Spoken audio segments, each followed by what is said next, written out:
is a youngster who was born in England but raised on the Gold Coast. He has a chance to make his debut for the Finns today. South Sydney has Jai Gray at fullback, Alex Johnston and Campbell Graham on the wings, Latrell Mitchell and Jack Whiten in the centres. That's a good back five for Bunnies fans. And Gray, of course, one of the real finds from all of those injuries, and he's extended his contract out till 2029. Cody Walker joined in the halves by Ashton Ward. He's a real watch, this young man who impressed in the half dozen opportunities he's been given in the NRL so far. Tavita Totola up front with Kian Kaloa Matangi. And the perennial Storm backup man, Bronson Garlick now, is the number 9 for South Sydney. David Fafita in the second row with Ewan Aitken. Cam Murray is the captain and lock forward, and 4 of the half dozen that Wayne Bennett can use from the bench. Pete Mamazelos, Tallis Duncan, Lachlan Hubner, Sean Kepi, Jaden Sullivan and Mawala Graham Taufa. Peter Goff is the referee and Wyatt Raymond will be in the bunker. And we're going to get a number of storylines here. You think of round one, and we were in Vegas this time last week. We were here for the Brisbane-Penrith game on Friday. I don't think from a personnel point of view, though, we've had a game in this first round where there are so many stories, just from the pure individuals that are lining up for both teams. You're right. You touched on the back five for South returning troops there. What a list of names. That back five, fully fit, is outstanding. The match that was the other side of the paper. Fidow, Sarko, Averillo, Farnworth, Cobbo. These two back fives, if you said the whole competition fully fit, they're in the top 5 back fives. That's exciting. That means the ball from the backfield is coming back at you. As quick as you send it down off the boot, it's coming back at you with some structure, some skills, the next back. That's exciting. The middle of the park, you talk about Gilbert and Flegler coming back. Well, Kalamatangi has to lead this South forward pack. David Fafita, what are you going to get? No one knows. Rocks and diamonds. When it's diamonds, go back 18 months, that was a world-class diamond. It's faded substantially. Has Bennett got the lock that picks it and opens up the treasure chest? The bigger question for me is, we're going to get both, but how long do you get the good stuff? That's the question. Is the guy up to the demands of the octane required to be an effective edge back rower in the modern NRL? That is the hardest thing. And we don't know the nature of the depth of injury he had at the Titans, or was he playing in a dud team, or had he had enough at that club and was waiting for other opportunities? So, 1, is he fit? 2, is he up to it? 3, is he fit enough? Yeah. All of these things around David Fafita. The hardest thing about the NRL is when you get to the stage, is not being good. It's being good over a long period of time. How long? It drains, because every game, every team you play against has got superstars in it, so it's tough.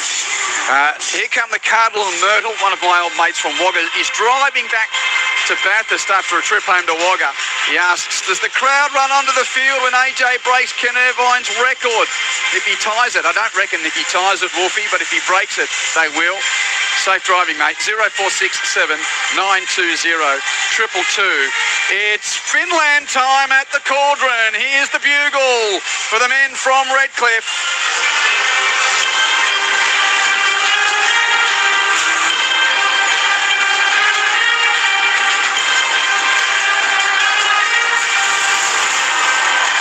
And the Sayakatoa leads out the Finns for the first time in 2026. They've been in touching distance of the finals in their 3 seasons so far. They've improved every year so far. 9 wins in 2023, 11 wins in 2024. They split their win-loss 12 and 12 last year. Is year 4 the year that Team 17 gets into the top 8 for the first time? I say yes. Like a backtrack to Alex Johnston, I think it'd be only fitting if he ties the record today, but he breaks it next week when the Bunnies pay the Roosters. That'd be a nice chapter in the book of feuds. Oh, what a chapter. Wouldn't it? Peter Goff, the referee, Wyatt Raymond in the bunker, and Katoa kicks off. The last game of the opening round is underway for 2026, and Totola is crunched with his first carry up towards the 10-metre line, and guess who It was Thomas Flegler on return to football that made a big hit on one of his opposite front rowers. Souths are running towards the Milton Road end. The Finns attacking the Caxton Street end in this first half. Kaloamatangi has a run, and now Fafita on the left edge has got 4 defenders around him. And David Fafita is tackled on the red stripe of the 20 down at that northern end left edge. Given to Aiken, one of the ex-Finns, playing against his old team for Souths. Tackled short of the 30 for the Bunnies. Now here's Skipper Murray, brought down in the tackle, 15 from halfway. Last play for Souths. Latrell Mitchell with his left boot kicks downfield, and Tabuai-Fidow catches on the ball. The hammer for the Finns on his own 10. The kick return gets back towards the 30 before being put down. So Souths get through their first set. The Dolphins first chance in possession. Jermaine Asako over the 30 down the middle third. Stopped about 18 metres his own side of halfway. Schneider gives it to Cobbo. 2 new Dolphins combine on club debut, and Cobbo is taken 8 metres inside his own half. Schneider then gives it to Gilbert. Almost got through a hole before Ward gets around his ankles to make the tackle beyond halfway. Schneider to the right through Gilbert onto Katoa. Dummy and beats the tackle of Walker, but there was an obstruction. Oh, yeah, I think the front rower looks like, I think like Flegler's got Flegler just in the road. Yeah, gee, that looked good too on that set of 6. Watching it, he just holds back. Yeah. Caught it behind Flegler and went around into obstruction. And he impedes the defender. Fafita goes to ground. A little bit of theatre there, but rightfully so. They're on the attack here. The South 38 out. First real opportunity for South Sydney to explore the attacking 20. Kaloamatangi with the first hit up. Taken down out on the left edge and 30 from the line. Of course, played all 3 Ashes tests for the Kangaroos off the bench. Keon Kaloamatangi. Now to Toa in the middle third. No great game there. Still 28 metres out, slightly right of Main Street. Dummy half there is Garlick. Passes to left and centre field. Tip through the hands. Walker to the edge for Fafita. Brought down by Avarillo. Good one-on-one tackle. Played to Garlick. Passes right from Murray. Through the hands. It's given to Gray to the edge. Whiten taps it to the edge for Graham. Campbell Graham for the corner. Campbell Graham scores for the Bunnies in the opening 3 minutes at the Cauldron. He was one of that huge raft of players that wasn't seen enough by Souths fans last year. Only 11 appearances in 2025, but Campbell Graham scores, and the Rabbitohs are underway here. 4-0 Billy Moore with a kick to come. What silky play by the Rabbits 3 minutes into the season. As you said, some of the players who weren't there in 25 showed you how much they missed. Campbell Graham finished off what was started well inside him through the hands of some of the biggest names. Cameron Murray had a great play in that. Take the ball deep to the line. He had so much more work to do, Zeno, on that left-hand touchline. Right-hand touchline. Well, what a put down. Great effort. 2 Dolphins coming across in cover defence. Showed great strength, great finishing ability. Wow, great start by the Rabbits. Well, there's a lot of thoughts that maybe they'll score more on their right side this year, because it's like, look over here, look over here, look what we got. We've got Fafita and Johnston, and we've got Walker and Mitchell on this side, and that's where they're going to score on the right side. He scored that with his head facing the other way, Campbell Graham. Latrell's conversion attempt to meter in from the western touchline is a thing. Oh, beauty into the post. It curled at the last moment. We were right behind it. Looked like it was going to be okay, but it hits the near upright and ricochets away. No conversion. South Sydney 4 lead the Dolphins 0. It's NRL Sunday on ABC Sport. Keep your messages coming on 0467 920 222. Around the grounds, first half of the Queensland Cup. Western Clydesdales 8 lead the Brisbane Tigers 0. Most recent result there, Burleigh beat Redcliffe 22-12. And the F1 is 46 laps into the 58, and George Russell leads the F1 Grand Prix down in Melbourne. That was scarily good, Q. We saw the Dolphins nearly score, but next set of 6, the Souths reciprocated, and all that took was Connolly Lemuelu was just a metre out of place, and they stripped him for numbers on this right-hand side. Really polished football by the Rabbits. Totola to the 10, first carry after the kickoff, and then Aiken Aiken 5 metres upfield to the right of the ruck. 15 from that northern end. South Sydney with the ball. It's Kalel-Matangi just beyond the 20 before being put down by a three-man tackling brigade led by Schneider and also Gilbert. Now Murray. Gee, he's been I'm so happy for Souths fans to see Cam Murray back. I love watching him play. He's up to the 30 and there's a ruck infringement there, so ping and wavy fisty for another set here for the Bunnies. Roll down the middle third and they gain a dozen on the carry there of Totola. Now Kalel-Matangi up to the middle of Lang Park. He's got three tacklers around him. Finay Fuiaki there up top, Gilbert down low and Schneider around the wrestling brigade there. Played to Garlick, given to the right. Ward onto Walker, to White, and one in from the right on the edge. He's got a couple around him. Farnworth there to make the tackle along with Nicarima. Souths play at right edge and 30 metres out. Bunnies already lead 4-0. Back to the centre third and Totola takes the ball into the defensive line. We'll get up 28 metres from the southern end goal that the Dolphins are defending.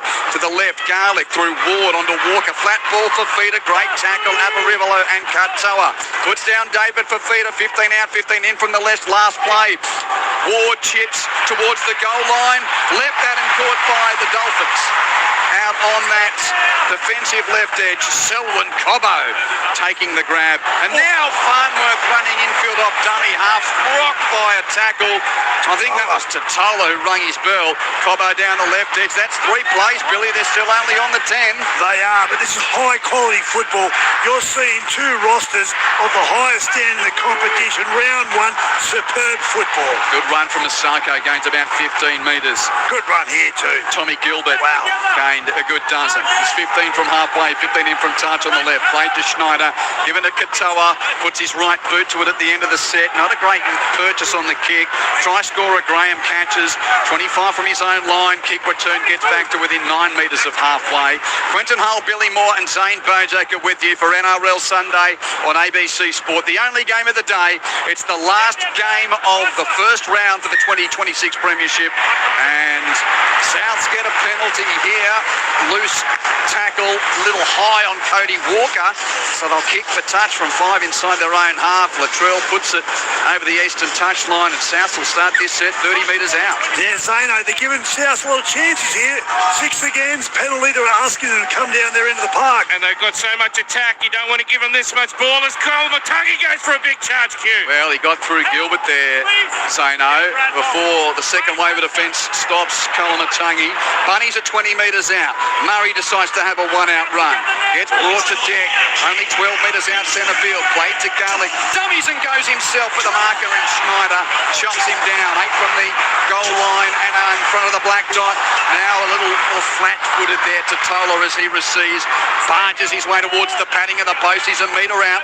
Plays the ball to Garlick under the post to the right, given to Ward. Pass goes to Deck. Whiten tries to control it with his boot. He loses it and Cobbo picked it up and Whiten tackles him. What a catch. What a pick-up by Cobbo there, boys. That was sensational footy. They'd stripped him again of numbers though on this right-hand side. And the Dolphins decide to explore the right edge from inside their own half. Averillo is dragged over the collar by Mitchell. Loses the ball out the back. Picked up by Johnston. He loses the ball under the tackle of Asako. Did you say this is the game of the highest quality, Billy? As soon as you said that, they've not only been throwing it around, they've been losing it everywhere. Oh, it's good to watch though, mate. Good to watch. Now, Slippery ball. the thing about the Dolphins is they've only been down the other end of the park once. They nearly scored. The rest of the time for the last 8.5 minutes, they've been defending their lives off. They've got to repel this onslaught from the Rabbits. They're hot at the moment, the Bunnies. You get in touch on 0467 920 222. Please send us your name and where you're texting from. 0467 920 222. Campbell Graham, the opening try scorer, inside 3 minutes. Mitchell unable to convert, 4-0 to the Bunnies as Gray goes in a little scoop off the scrum win, but has taken 10 in from the western side and 35 metres from the Dolphins line. Played to Graham, passes infield through half-back Ward onto Aiken. Tries to fend away from Flegler, but he can't do so. Farnworth comes in to help make the tackle. South 31 out in the right, one man back to centre field. Butatola, and another set coming up here for the Bunnies with the Dolphins offside. So fresh set for Souths. Kalomatangi on a straightener. Takes the ball to Deck. Only about 16 metres out, just to the left of the outrights. Bunnies already lead at 4-0. A dummy half Schneider gives it to Murray. He's crashed into by the tackle of Morgan Knowles, the Englishman on NRL debut. 13 on 13. Played 10 out to the left. It's Garlic giving the Walker. Intercept. Amarillo's got money to run. He's one of the quickest in the league. Jai Gray's chasing him. He won't get him, Zane. He will not get him. Amarillo slides and scores. No one chases down Winks at Randwick, Zane. Amarillo's one of the slickest in the comp. Jai Gray didn't give up, but as soon as he caught it 90 from his opposite line, and there was just enough space for him to go from first gear to sixth. Shut the gate, 4-all, kick to come. I thought after 30, I thought, whoa, great, got him here, but you're right. Amarillo might have found another little gear. Watching the Formula 1, he found some little secret. That was great D there by the Finns. They were getting pumped. The Rabbits were creating everything. They've gone to that magical left-hand side. Walker's gone down there, got a little bit too cute. And he was trying to get the ball to Latrell, but in that desperation, he just misread. Probably took his peripheral zone. I didn't realise Everydaypartoflife was so close. Got the loose pass. Intercept, away he goes. That's a big try by the Finns because they were on the wall. They were hurting. They were going to crack. What a game of footy. There's been so much energy down on this South bench. I've been really encouraged by what I've been hearing from all of the players, but they were just deflated when that pass went into the hands of Amarillo, and off he went. And you're right, Q, I thought he was going to get him, but he found another gear and he went over to score his 54th career try, first of the season. I tell you what, he's under a bit of pressure, Amarillo. He's been wanting to play fullback. He doesn't really like playing centre, even though he does a good job there. And of course we know, midway through the season, Jack Bostock will be back. And what an embarrassment of riches the Dolphins will have then. Who's going to be the man to miss out? They've all got to perform. He's one of the quickest in the game. 11 tries last year, Jake Avarillo. Great utility player. Oh, and can slot in the halves as well. Yeah. So I think he's a very valuable commodity up on the peninsula, and there's no way Christian Wolf will want to lose him. So Jermaine Asako, one of the best boots off the kicking tee in the game. He kicked at 88% last year. Star kicker. 27 metres out, 6 metres in from right wing touch. That one's a bit of a curler, which hits the far post and ricochets away. We've had 2 sideline conversion attempts hit the uprights and are flagged away. Dolphins 4, South 4. With 12 minutes played here at Lang Park. G'day to Dion. She's listening to her bunnies. Nice to hear from you. There's a question here about the wet weather, hoping that doesn't affect the game. Actually, the pitch looks pretty good, although we have seen a bit of handling. And it's sweaty too, so there's sweat as well as wet. Friday night was there 25 handling errors. Yeah. Mistake. So obviously this time of the year it's notorious for it with a bit of dampness. But both sides of mine have started tough, fast, exciting. And off the kickoff, great to see Flegler charging back at them. Thomas Flegler, last game was April 6, 2024. That terrible sort of nerve injury that he had with his neck and his shoulder.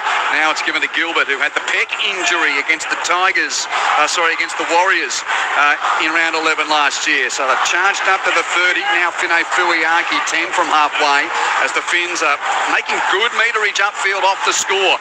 Gilbert gets to halfway.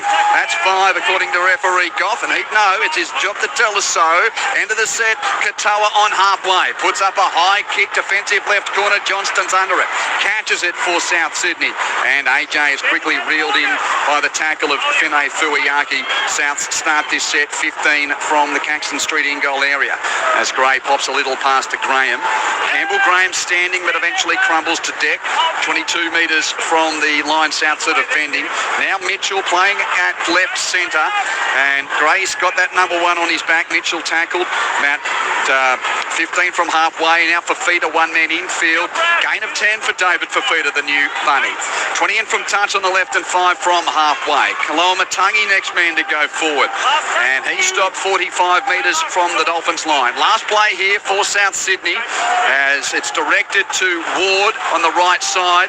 Ashton Ward's kick downfield is high. Pretty easy pickings for Cobbo. Catches on the full on his chest. 10 from the goal line. Runs infield and runs into David Fafita, who knocks him down, and the ball will be played 15 from the Dolphins line. Zeno, Kaloamatangi came out of that last tackle. It was a late one low down around his legs. Well, he's in a bit of trouble there. Yeah, he's been feeling for it, but be interested to see whether or not they have to bring him off. But I think he's okay for the moment. He's back in the line and about to make a tackle. Avarillo to the 30, now Farnworth to the 40. Herbie Farnworth for the Dolphins, played to Schneider, passes left and centre field for Morgan Knowles. 29 years of age and now trying his luck here in the NRL, as so many Englishmen have. It goes to Katoa with the kick at the end of the set from halfway again. It's a bomb right on Johnston's head, catches it defensive left side. AJ runs across the 10, dummies but doesn't give the pass, and Nicarima's there to lead the tackling brigade. Got some help from Gilbert as well. Out of dummy half, Gray splits the markers up to halfway, has support, draws the Hammer, passes to Graham, Hammer peels off, chases Graham, chases him down. He passed too early, Joey Gray. Great work by the Hammer. Makes the tackle 20 metres out. Gray passes infield to Ward. Ward, he doesn't pass to the open side left, goes back to the right and runs into Nicarima and gets tackled. South Sydney only 5 metres out, 15 in from touch on the right. Whiten now with distributor. Passes infield to Garlick. He gets it on to Murray, who beats a one. Passes to the left through Kaloamatangi to Walker to Mitchell. Latrell goes himself. Latrell Mitchell scores for the first time in 2026. And again, he backs his bowls, he backs his skills. He takes 3 Dolphins defenders into the in-goal area to return the Bunnies to the lead. 8-4 kick to come. When he's on, I don't think there's a player harder to stop 10 metres out from scoring a try. Jai Gray split him down the middle. He passed a bit early and allowed the Hammer, great D by the Hammer, to come across and make the tackle. But the whole time from that moment on, all they think about is the Rabbits get the ball to the left-hand side, get it in Latrell Mitchell's hands. He gets it. He has plenty of work to do. 1, 2, 3. He goes through 3 players. They should have stopped him, but they can't because he's just too powerful that close to the line. He can smell blood and he gets the try. Well done, Rabbits. Good answering shots. Too big, too fast, too skillful. Latrell Mitchell scored in front of the Burrows faithful over there on that southeastern corner. And I tell you what, Bill, he only played 11 games last year, only scored 2 tries. He's already got half of those in his first match. I think sitting him on that left and not making him have to do all the Ks at number 1, I think it's going to be the making of Latrell Mitchell. He's going to have a massive year this year for the Bunnies. Try and convert his own try from 9 metres in from touch on the left. 26 metres out. Mitchell strikes with the left boot and raises the flags. South Sydney 10 leads the Dolphins 4, and we've played 16 minutes here on NRL Sunday on ABC Sport at the Cauldron around the grounds. Queensland Cup half-time. Western Clydesdales 8 lead the Brisbane Tigers 0. No scorers yet between Ipswich and Townsville. In the F1, George Russell still in front. There's 2 laps to go in the Australian Formula 1 Grand Prix at Albert Park, and the cricket has just got underway. The women's test match at the Wacker. If you want to hear it, it's on the pink ball button on ABC Listen, with India 6 for 107, still needing a further 18 runs to force a 4th innings of the game. Kick-off from the Dolphins, and first carry taken by South Sydney just beyond the 10-metre line through the services there of Totola. Plays the ball to Garlick, given on to Aiken. Ewan Aiken, a Dolphin of 2 years. It's his 2nd year at the Burrow. 207 first-grade games now for a very versatile player, either in the centres or on the edge of the forwards. Forward goes Kaloamatangi, midway goal line and halfway when stopped. Now Murray. Cam Murray is stopped on the 30. Centre park. Plays the ball to Garlick. Dummies, goes himself. Marcus there to knock him down. Lemu Elu there to make the tackle. Last place Souths, 10 inside their own half. Mitchell puts up a high, shallow bomb. Cobbo catches it going to a knee. Well done. Whiten crunches him straight away as well. But that was a good catch from a testing floater from the left boot of Latrell. Great work in that try. Cameron Murray, his featured so prominently in the starting stanza. He was a key player. He was the one that was able to beat a Dolphins. He was Flegler, was then allowed the play to go to Latrell Mitchell. Cameron Murray, what a player to come back into your side. World class. Dolphins 5 their own side of halfway. Played by Hammer. Now to the left, Gilbert through Nicarima. On to Elu, who thought of an offload, couldn't get it away. 45 out, last play for the Finns. Katoa puts up the bomb. It's looked at by Gray, and the white helmeted fullback for the Bunnies takes it on his own 10, decides to pass across the 10 to Johnston. Johnston's put down in the tackle, though, of Avarillo and Fine Fuiaki. South Sydney lead the game, 10 points to 4, 22 minutes remain in the first half. You're listening to NRL Sunday on ABC Sport with Quentin Hull, Billy Moore and Zane Bojack as David Fafita takes Souths beyond the 30. That'd be probably the fourth carry from Fafita. That's probably more than he did in a half at the Titans. Great to see his involvement. He's locked into the Bunnies roster. Oh, and that's again. Was that play 3 or 4? 4. Play 4 reset. Kalamatangi's got almost a halfway. Now Totola into attacking terror down the middle. He's tackled 42 metres out. Played to Garlick. Given left for Murray. Rides a high-ish tackle from Flegler. And ref says, no, that's okay. Katoa finished it off. Cam Murray says, hold on. Isn't that a penalty? No, play the ball, and he does. Totola's had a big shift early on. And once again, he gains a few metres down the middle third. Tackled 26 metres out. South on the attack again. Garlick passes left. Walker has a fumble but catches it. Gives to Fafita, who's wrapped up by that right side defence of the Finns. Led there by Knowles and Avarillo. Now blindside given to Walker. Walker with a grubber, and he gathers it himself, Cody, and keeps away from the touchline and the corner flag. Cody Walker trips the line, fantastic to score South's third try. How did he do that? We were talking about chip and chase in the pre-game show. Well, that had a little bit of Alfie grubbering brilliance about it. Cody Walker with the try. South's 14, Dolphins 4, kick to come. Yeah, you're right. The pre-game show talked about the chip and chase, but did make reference to Alan Langer, the ball on the ground. Cody Walker, that is as good as you get. As he's put it on the toe, I think the Dolphins players, well, he's regathered so well. The hammer. Great job, not going step on the line. It looked like the hammer tried to stop the ball, get the ball, and then went, well, I'll tackle him. He was caught in two minds, and that's what great players do. They make the chance. Well, they're going to have a deeper look at this. Wyatt Raymond's in the bunker. Gee, the referee had a good look at it first time, and I must admit, cleared all aspects of play in the lead up. Just looking at the boot of Cody Walker. Did it touch? And he then, boot touches the touchline. We have a decision. Only touches the inside portion of the paint. Because of the rotation, it was home and hose. Had he not rotated, he scores. G'day to Kylie from Daystars. She says she's enjoying the call. Thank you. 0467 920 222. Weather Wally says the air temp's 32, but it feels like 35 due to the high humidity. I don't think it's 32, but we get your point. It's officially yuck, isn't it, Zane? It is yuck. There was an interesting angle there that they just showed where maybe Cody kept his foot in. It might have been an optical illusion. Mate, anyone whose foot's near the line of disjoint, just ask Jared Hayne. It goes against him. That was in Melbourne, Q. I just wanted to see if you're awake. They got out of jail, though, the Dolphins.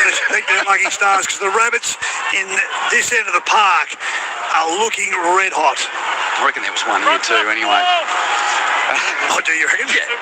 10-4, the scoreline in favour of South Sydney as Schneider's got the ball for the Dolphins on the red stripe of the 40 at the southern end of Lang Park with light rain falling on this sticky Sunday.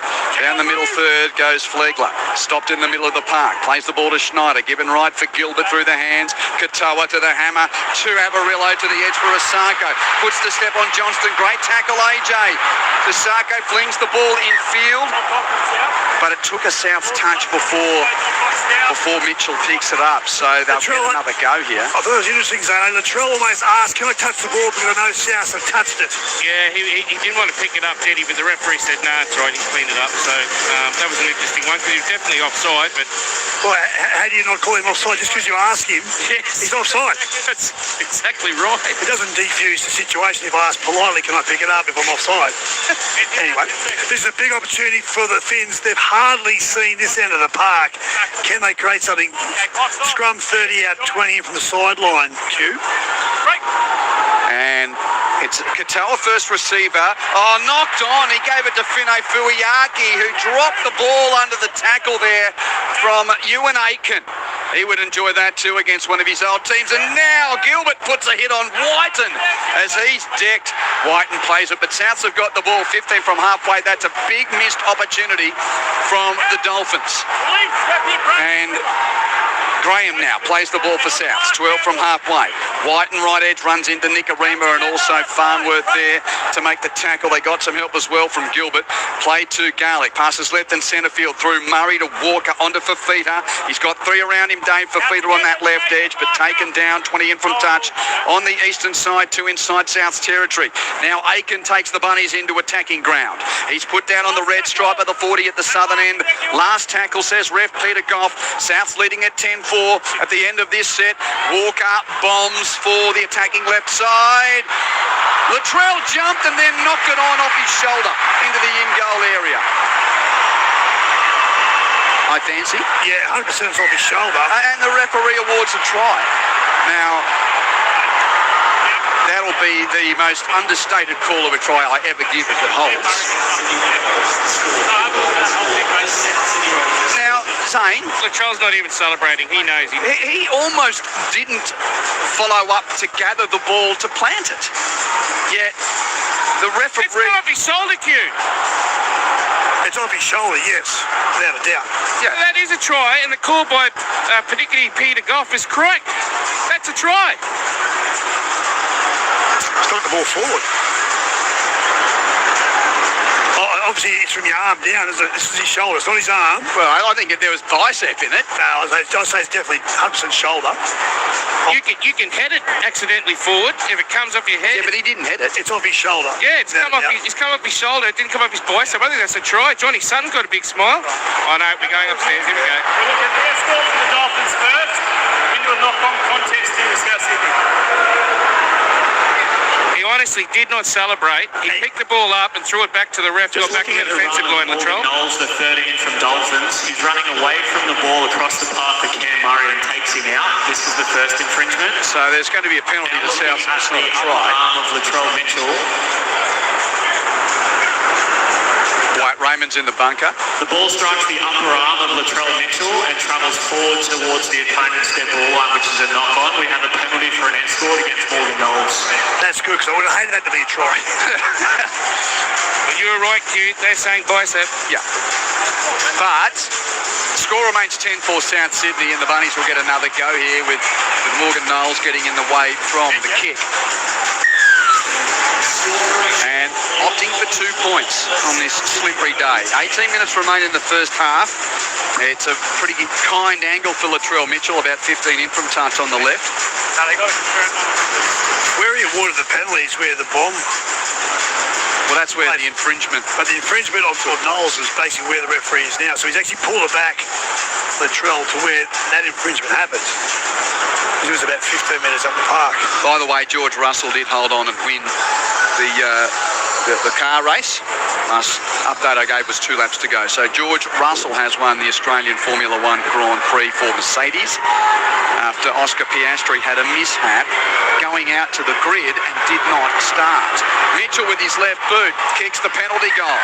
And South Sydney lead the Dolphins by 12 points to 4 with 17 and a half minutes remaining in the first half. Quentin Hull, Billy Moore and Zane Bojack with you on NRL Sunday on ABC Sport. Meanwhile, in the test match at the Wacker, India 6 for 111 in its second innings. Still with a few runs to get to force that into a fourth innings, with Pratika Raval 48 not outs, Rana 15 not out. India 6 for 111. Katoa restarts the game here with the kickoff for the Dolphins. Oh, it's going to threaten the dead ball line for a moment. It dipped though, and it was caught by Ward, given to Kaloa Matangi, who runs almost up to the 10-metre line before being met by the defence. South's running it back up into territory now. There's one of the replacements on the field, so that's Tallis Duncan. So he's one of the four that's going to be used of the half dozen. Different world here now. I almost, I'll make a note of which bench players are used, because there's 6 of them, of which only 4 are allowed unless there is a head injury assessment on foul play. And that's then called the 5th? Yes, we activate the 5th interchange player, not the 18th man. South's rolling down the middle third. Kaloa Matangi a dozen from halfway. End of the set, Mitchell puts his boot to it. Again, he kicks it towards Cobbo's side. Taken by Cobbo, defensive left corner. Runs into Whiten and Graham, and they drive him back a metre or two before eventually Cobbo will get up about 8 in from the western side on his own 30. Pass infield, Hammer gives it on there to Asako, but he's put down. Jermaine Asako. Oh, and he's hurt, is he? David Fafita's pointing at something. Asako's going to get up and play the ball. Yeah, he is hurt, Asako, but he was okay to play the ball. Right ankle. Okay. Have a reload to the 30. Ping, though. Offside bunny. So I think the Finns needed that. They do. Really, this fresh set to try and get out of their own territory. 10 from halfway on the run of Fine Fuiaki. Now centre field Katoa shows it, gives it to Nikorima to the left through the Hammer. Onto the left edge for Farnworth. Standing near halfway. Herbie Farnworth got through one before Whiten puts him down. Farnworth plays it to Tabuai-Fidow, given to Kafusi. Felice Kafusi is out there for the Finns. Tackled 15 in from the west, 32 from the goal line. Blindside, Schneider feeds it on there to Lemu. Elu almost runs over the top of Ward, grabs onto his ankles for dear life, does enough to stop him. Last play, Finns out in the left, a dozen out, pass to right and centre field. Nikorima through Katoa. Flat ball puts Fine Fuiaki through. He rides the tackle of Gray, slams the ball down in the in-goal area, and Kuli Kefu Fine Fuiaki scores for the Finns. It's 10-8 kick to come. That's what they possess. The firepower inside this Dolphins squad. When given enough ball, doesn't really matter on the park where it is, they'll get themselves in a try-scoring position. Last year they scored so many tries from over halfway, but this time they're way down park. They really targeted the young halfback, young Ashton Ward on this right-hand side. Looked like Lemahelu was going to walk straight over the top of him, and he nearly did. But from that moment on, they created a situation where the Rabbits were on the back foot, defensively started to give it flail, and Katoa took it to the edge, and it was a great hole run. Well done from Fine Fuiaki to drive his way through. That was a really good structured set up and try by the Finns. Had very little possession, giving away too many penalties, too many mistakes. They need to clean that up and give themselves equal field position. That's when this game might turn their way. Only one try for Fine Fuiaki in season 2025, and he's already got one in 2026 round 1. So you mentioned Ward. They targeted Walker on the second play, so they had 1 second rower make the break. Then they got the second rower to score the try, and a try assist already for Isaiah Katoa. And I'll put it in the book for Asako. There is no way he's missing this one. A dozen metres out, directly in front. No need for the correction tape. Raises the flags, and that's 10 all at the Cauldron. Oh, sorry, 12-10. Penalty goal to Mitchell. 12-10 to South Sydney over the Dolphins. Quentin Hull, Billy Moore and Zane Vojak with you for NRL Sunday on ABC Sport. 3 Queensland Cup games currently being played. Second half score between the Tigers and the Clydesdales. Tigers 12 lead the Clydesdales 8. First half scores, Ipswich Jets 10 lead Townsville 0. No scores yet between the PNG Hunters and the Central Queensland Capras.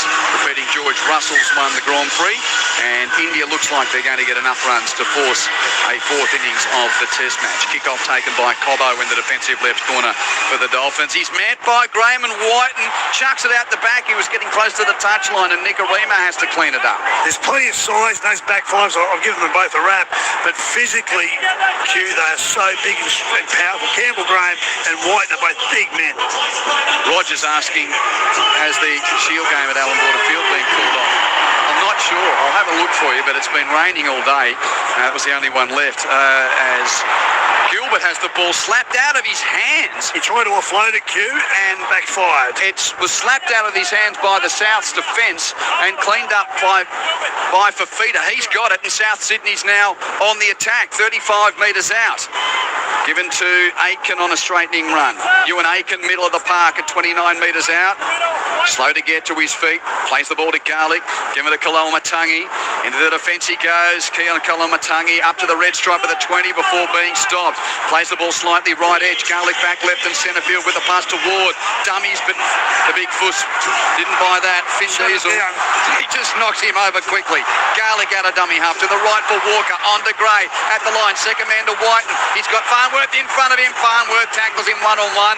Loving this battle out here between those two. Back to the left from Ward to a flat-footed Aiken. Gives it on to Murray. Skipper Murray for the Bunnies to a knee, but gets a pass away to Walker. To Fafita. He's flat-footed. He's got Katoa in front of him, who makes the tackle in company with Kafusi. And then he gives away an infringement for a ball plant, David Fafita. That's just, a part of his game, isn't it? Well, he's fatigued now, and that's his problem. As he gets tired, he's put the ball right on Diesel, Kafusi's foot. And the tackle wasn't complete, and he was... So that's a huge release for the Finns. They've got to stop making mistakes and giving South chances.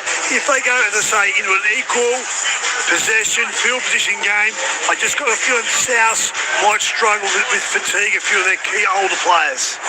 Scrum 15 metres from the goal line for the Finns. Cobbo came a long way to charge into the line there, gets taken on the 20. Now Farnworth, a little flip pass back to Cobbo.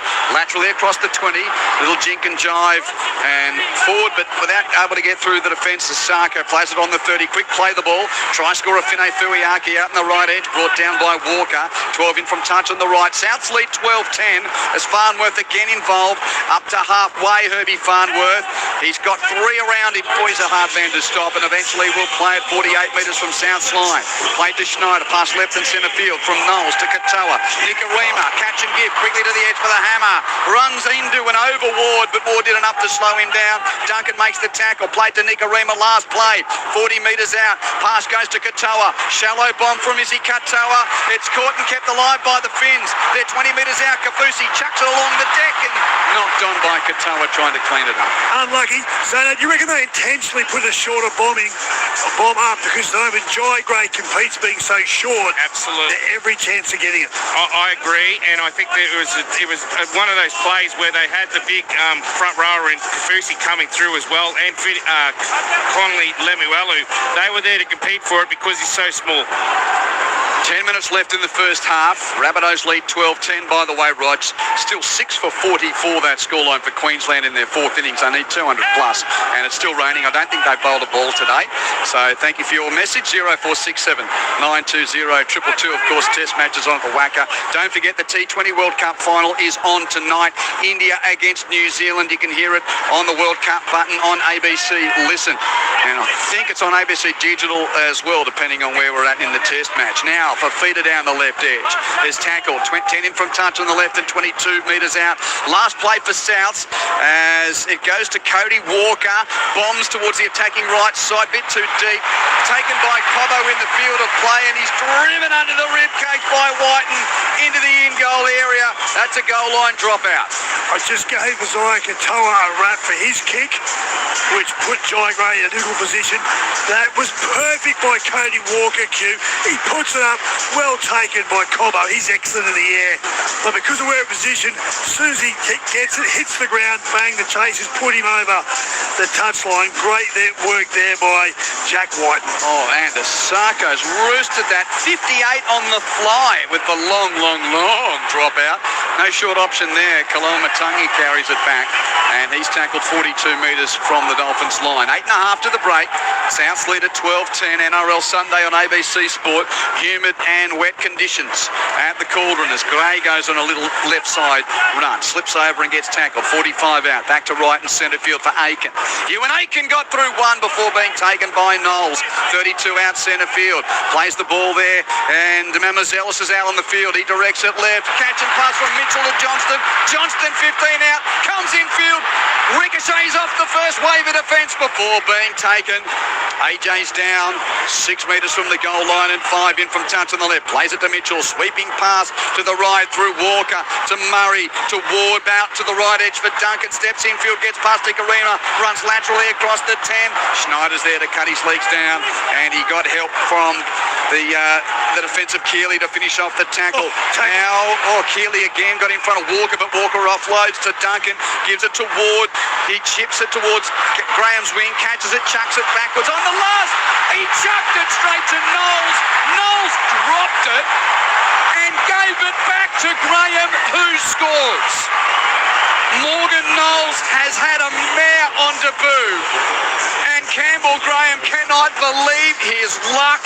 A chip to the right, which was sort of the old catch it and chuck it play, but he chucked it to the opposition only for Morgan Knowles to say, here you go, have it back. That's a try for 16-10. Yeah, South, this end of the park, I've been saying in the first half, there's so much field position and they're so dangerous down this end of the park. You thought they've neutralised the Rabbits this time because they were able to get to Cody Walker and stopped him controlling his kicking game. Ended up in the backfield. They put a kick through. Dolphins did the right things, they know. They let South catch it, thinking, well, they'll defuse it. Campbell Graham gets it. He flicks it back in, straight in the hand of Morgan Knowles. Hot potato. He's just dropped it. Here, give it straight back to the guy who gave it to you. Fortuitous? Yeah, but that's the beneficiary of having good field position, and they've stressed the Dolphins to make a mistake. You know what else too? Morgan Knowles, he's put on some big hits. He's impressed me, the Englishman, with his defence, but yeah, he'd want that moment back. 66 career tries now for Campbell Graham. And Latrell Mitchell 20 metres in from touch on the right to try and convert and make the lead 8 for South Sydney. He kicks the goal. Mitchell is 3 from 4 for the day, and the Rabbitohs 18 lead the Dolphins 10 with 5 minutes and 46 seconds left in the first half on NRL Sunday on ABC Sport. Thank you to Tim's text. He says, can you give spoiler alerts for big sporting updates? I was going to watch my first F1 on delay because of work, and now I know who won already. Tim, I'm sorry, but, you know, if you've got to rewind your VHS and don't want to have the updates because you've taped it, I'm with you, but at the same time, it's 2026. You've got to basically put yourself in the cone of silence not to know any info these days. If there's big sporting events early in a Sunday morning, I get up and don't have any phones, no nothing. Straight to the TV or whatever to watch the replay. So, Tim, George Russell won. Oscar Piastri didn't start. Oh, dear. And if you still want to watch the replay, go ahead and enjoy it. But, look, I'm sorry, I've got to try and appeal to the majority, not the minority. South rolling upfield. But, you know, we all have that pain of, don't tell me the score. Yeah, it's sort of not a part of sport, though, in this day and age, because information's everywhere. Anyway, South Sydney on the rumble upfield. Fafita's going to play at 6 metres from halfway. Garlic, a dummy, breaks the marker defence, up to the 30, up to the fullback, passes to Gray. Gray goes in for another South try. Under the dot. Mamazelos with a great run, and Jai Gray backing up. South Sydney score again, and the Bunnies lead the Finns 22-10. Kick to come. Well, that's the Finns of 2025, Zano, for my money. This game's been a reflection of it. They are great in patches. There's certain things, even inside a set of 6 defensively, absolutely 2 great tackles to start the set of 6. Then Cameron Murray does a brilliant carry, puts a dent, gets his nose through, quick play the football. Mamazelis then finds holes in behind the back of the ruck which should not be there. But they are sloppy defence, and South make the Finns pay. And Jai Gray does what all great fullbacks do. Backs up down the middle of the park, scores a wonderful try. Gee, South, you've turned up. They're playing great football. Their big guns are firing, and they just make you pay. And the Finns, to me, have just given South the perfect formula. They have just helped so many times, giving the Rabbits every opportunity to score points. The referee's just told Latrell Mitchell to come closer to the post. It's not an 8-point try or anything, is it? Oh, he's got to the post. I think Latrell just took it out too far. He just put the kicking tee in the wrong spot. He smirked at himself. He realised he's got an easier shot. He would have made the other one anyway, I think. Yeah, but he's straight in front and 13 metres out. This for 24-10 for the Bunnies. No mistake from Mitchell as he boots it 25 rows into the stands at the Milton Road end of Lang Park. And South Sydney playing brilliant football here in this first 48. Zano, you know who's happy. The inevitable text. Dion's come in.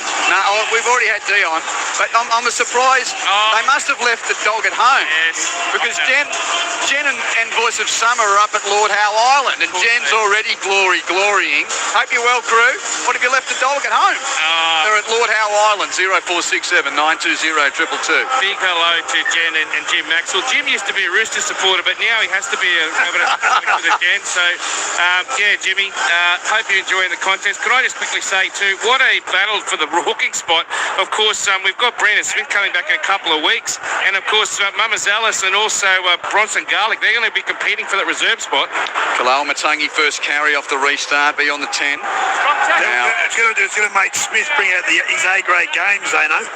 Or they play him off the bench where we saw some of his best football at Melbourne. I think that's was his best spot. Yeah, Mamazelos be on the 20, and now right edge Aiken. Of course, a well-travelled footballer. Ewan Aiken here, 15 in from touch on the right, 15 from halfway. Kalal Matangi's put in a big shift in the first half. He and Totola have been great. Kalal Matangi plays at 5 from halfway. Pass to Mitchell at the end of the set. He puts up a shallow bomb. It'll come down about 30 from the Dolphins line. Asako Lips knocks it on. Ricochets to Walker. 6 more. Cody's caught though. Straight away. Walker is caught by Tabuai-Fidow, 25 metres out. Mitchell comes into dummy half, one-handed pickup, has a fumble, gets it back. Runs laterally across to 20 Mitchell before being met in the tackle of Nicarima and Farnworth. Big danger signs for the Finns here. 2.5 to the break. South's already lead 24-10. They've already scored 4 first half tries. Looking for another here, but Kalal Matangi's lost it. Flegler. Farnworth stole that. Great work. And now the right side shift for Asako, who's dragged down on his own 20. Boy, they needed that, the Dolphins. They were under the pump big time. Avarillo comes in field and has taken 20 in from touch on the right. Finns on their own 30. Given to Finay Fuiaki, who charges down the middle third. A dozen from halfway when stopped. Plays the ball there to Schneider, passes left. Keeley runs out the line. Licks of an offload, but didn't get the offload away. Right on halfway, he plays it. Last play of the set. Katoa puts it to his boot. Has to kick for field position and territory. Caught by Johnston. Left corner. 5 from his own line. Runs to the 20. Draws and passes to Gray. Gray gets a high tackle. Penalty, South Sydney. He needs to run more, Isaiah Katoa. All we've seen him do is kick so far in this first half. There's another good get out for South Sydney. They're not mounting any pressure inside the South Sydney third of the park. They are just absolutely too many mistakes, too many penalties. Our listeners are quick. 0467 920 222. I've got an unnamed text which says, "Hey fellas, just asking for my mate Tim who won the F1 race earlier today." Love your work. 0467 920 222. It's NRL Sunday. Great to have you with us at the footy here on ABC Sport. The last game of the first round of the 2026 Premiership. And it's the Bunnies leading 24-10. There's 52 seconds left in the half. There might be more points in the half though, because Kalal Matangi's tackled only 26 metres out for South. Played to Mamazelos to the left. Murray to Walker. Gives it to Fafita. Hits and spins. Passes to Johnston. 211. Johnston scores right on half-time. He's 1 away from equaling Ken Irvine. And within half a minute of the first half to play. He makes it South Sydney 28, Dolphins 10. Dolphins fans are sad to say it. That's an accurate reflection of this first half. South have dominated field position, and a lot of that is actually at the feet of the Dolphins players. Too many mistakes, too many six agains, too many penalties, and that's allowed South to be down the Dolphins end of the park, and there's just too much strike power. Whether it's at the left edge is dynamite for Fidow, Johnston, Mitchell. But then on the right-hand side, they've got a strike there as well. When you look at White and Graham, Cody Walker orchestrating everything. They've played great football this first 40. South Sydney deserve their lead. Christian Wolf, he has the firepower in his team to do something special, but they ain't going to do anything unless they can turn the field position around, and that's a byproduct of sloppy play from the Finns. Well, that's the reason they brought David Fafita right there, running at a smaller man in Isaiah Katoa, just got through the tackle, and brilliant pass as well there from Cody Walker to put him on the outside, and that's just that's simple for Alex Johnston. He scored much harder tries than that. 211 in his career, 1 away from equaling, 2 away from breaking the record. What a player he's been. As Latrell comes in, Q. Hard out on left touch, 30 metres out, misses the conversion, so he ends the half with 4 from 6 off the kicking tee. South Sydney with 5 tries to 2 in the opening half. We get to Oranges at the Cauldron, and it's the Bunnies 28 leading the Finns 10. Graham on 3 minutes, Mitchell on 16 minutes. Graham his second try, then Gray and Johnston 36 minutes and right on half time. The Bunnies with those 5 tries. Avarillo with an intercept on 11 minutes and Finay Fuiaki on 26 minutes going in for the Dolphins. But Souths have looked terrific in the first 40 minutes of 2026. But it's only 40 minutes of footy. It's half time, 28-10 to the Cardinal and Myrtle. Billy Moore. Yeah, South Sydney, I've already given them a wrap. I'll do it again. They've been great. They're completing at 79%. They have run 1,000 metres as opposed to 700. They're just dominating the Finns.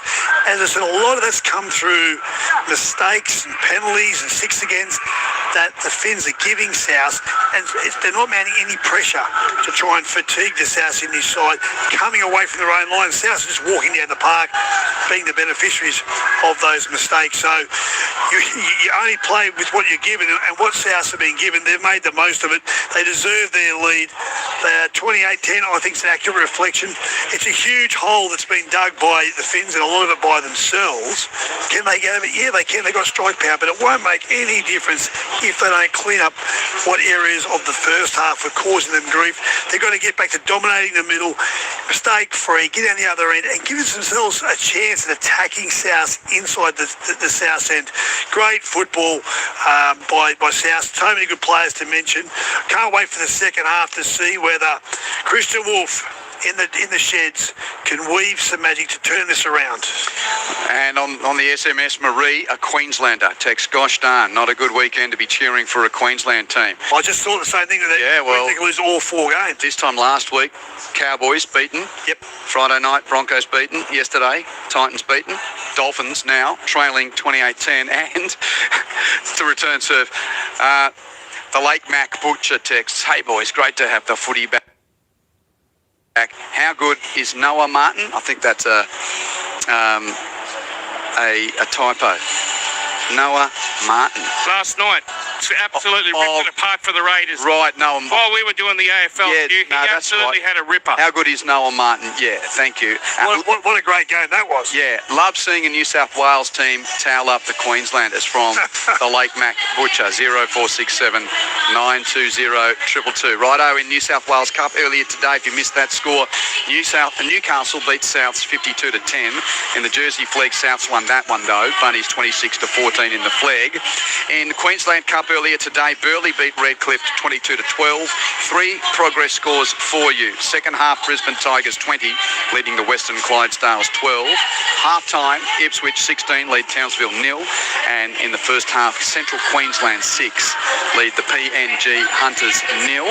India has forced the test match into a 4th innings. Australia bowling at the whacker. Alana King's got the ball in hand, but India is 6 for 127 in their second innings. So that's a lead of 2 runs, make it 6 for 128, a lead of 3. So Australia is going to have to bat again in that test match, which you can hear on the pink button on ABC Listen.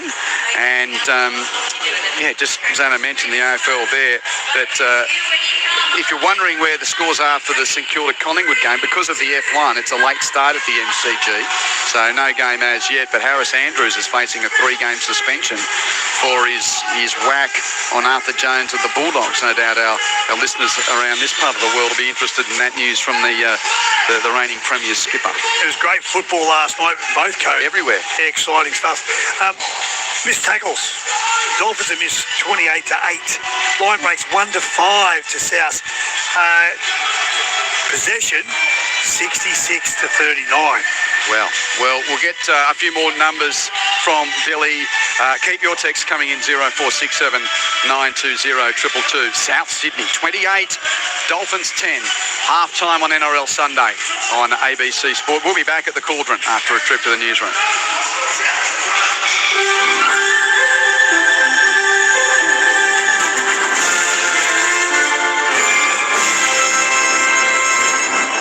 This is ABC News with David Rowlands. The federal opposition has requested a briefing from the government as Foreign Minister Penny Wong reveals that Australia could send military support to Gulf states facing Iranian drone and missile strikes. Political reporter Sarah Temevska has more. The Foreign Minister has stressed any military aid, if offered to Gulf states, would be strictly defensive, and Australia would not engage directly with Iran or deploy troops there. Penny Wong did not say which country the request came from, though both the Prime Minister and Foreign Minister have held talks with their Emirati counterparts this week. The opposition has requested a briefing and says it'll carefully consider any deployment proposals in the national interest. Defence expert Malcolm Davis says the ADF's counter-drone capacity is limited and would need to be operated by soldiers.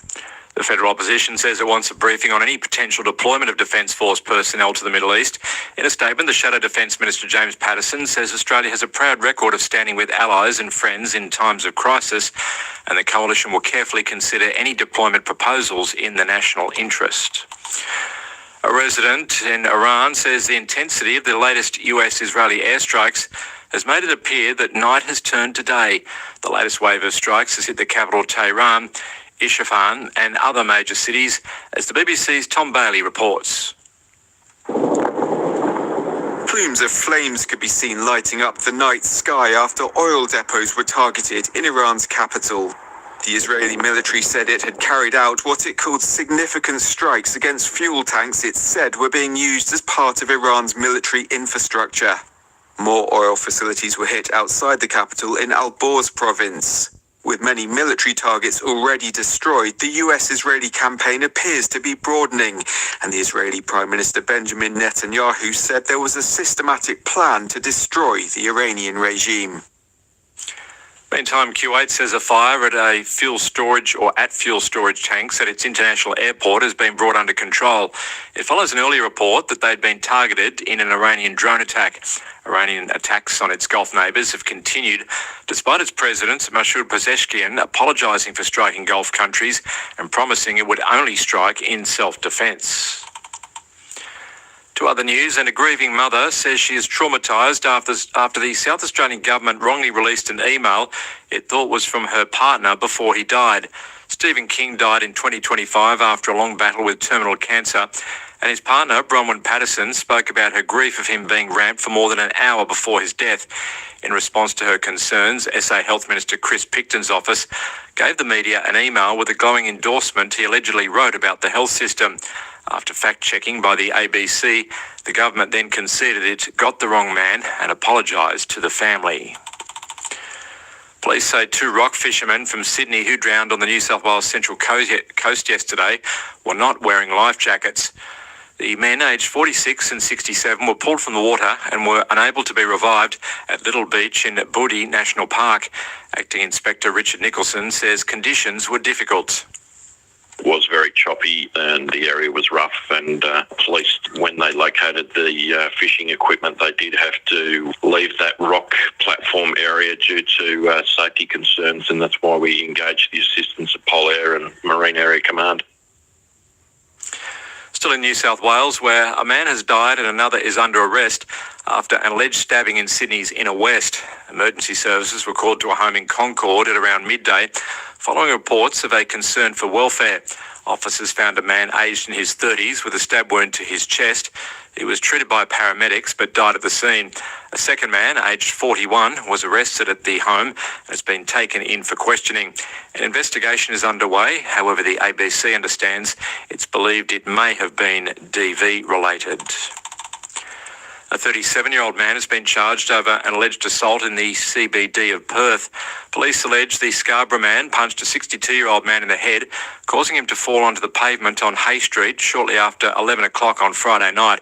The older man sustained serious injuries and remains in a critical condition in Royal Perth Hospital. Police further allege the accused man stole property from a 41-year-old male early in the evening.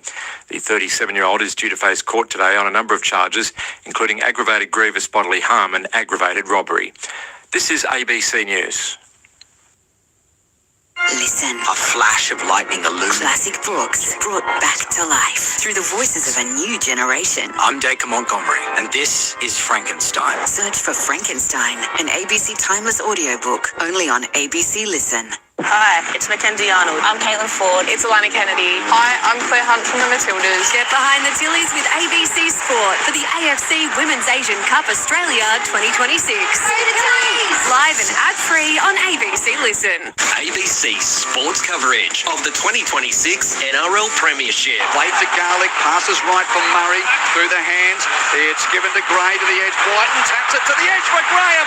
Campbell Graham for the corner. Campbell Graham scores for the Bunnies in the opening 3 minutes at the Cauldron. 13 on 13. Played 10 out to the left. It's Garlic given to Walker. Intercept. Amarillo's got mighty to run. He's one of the quickest in the league. Jai Gray chasing him. He won't get him, Zane. He will not get him. Amarillo slides and scores. No one chases down Winks at Randwick, Zane. Amarillo's one of the slickest in the comp. Whiten now at the distributor. Passes infield to Garlic. He gets it on to Murray, who beats a one. Passes to the left through Kalamatangi to Walker. To Mitchell. Latrell goes himself.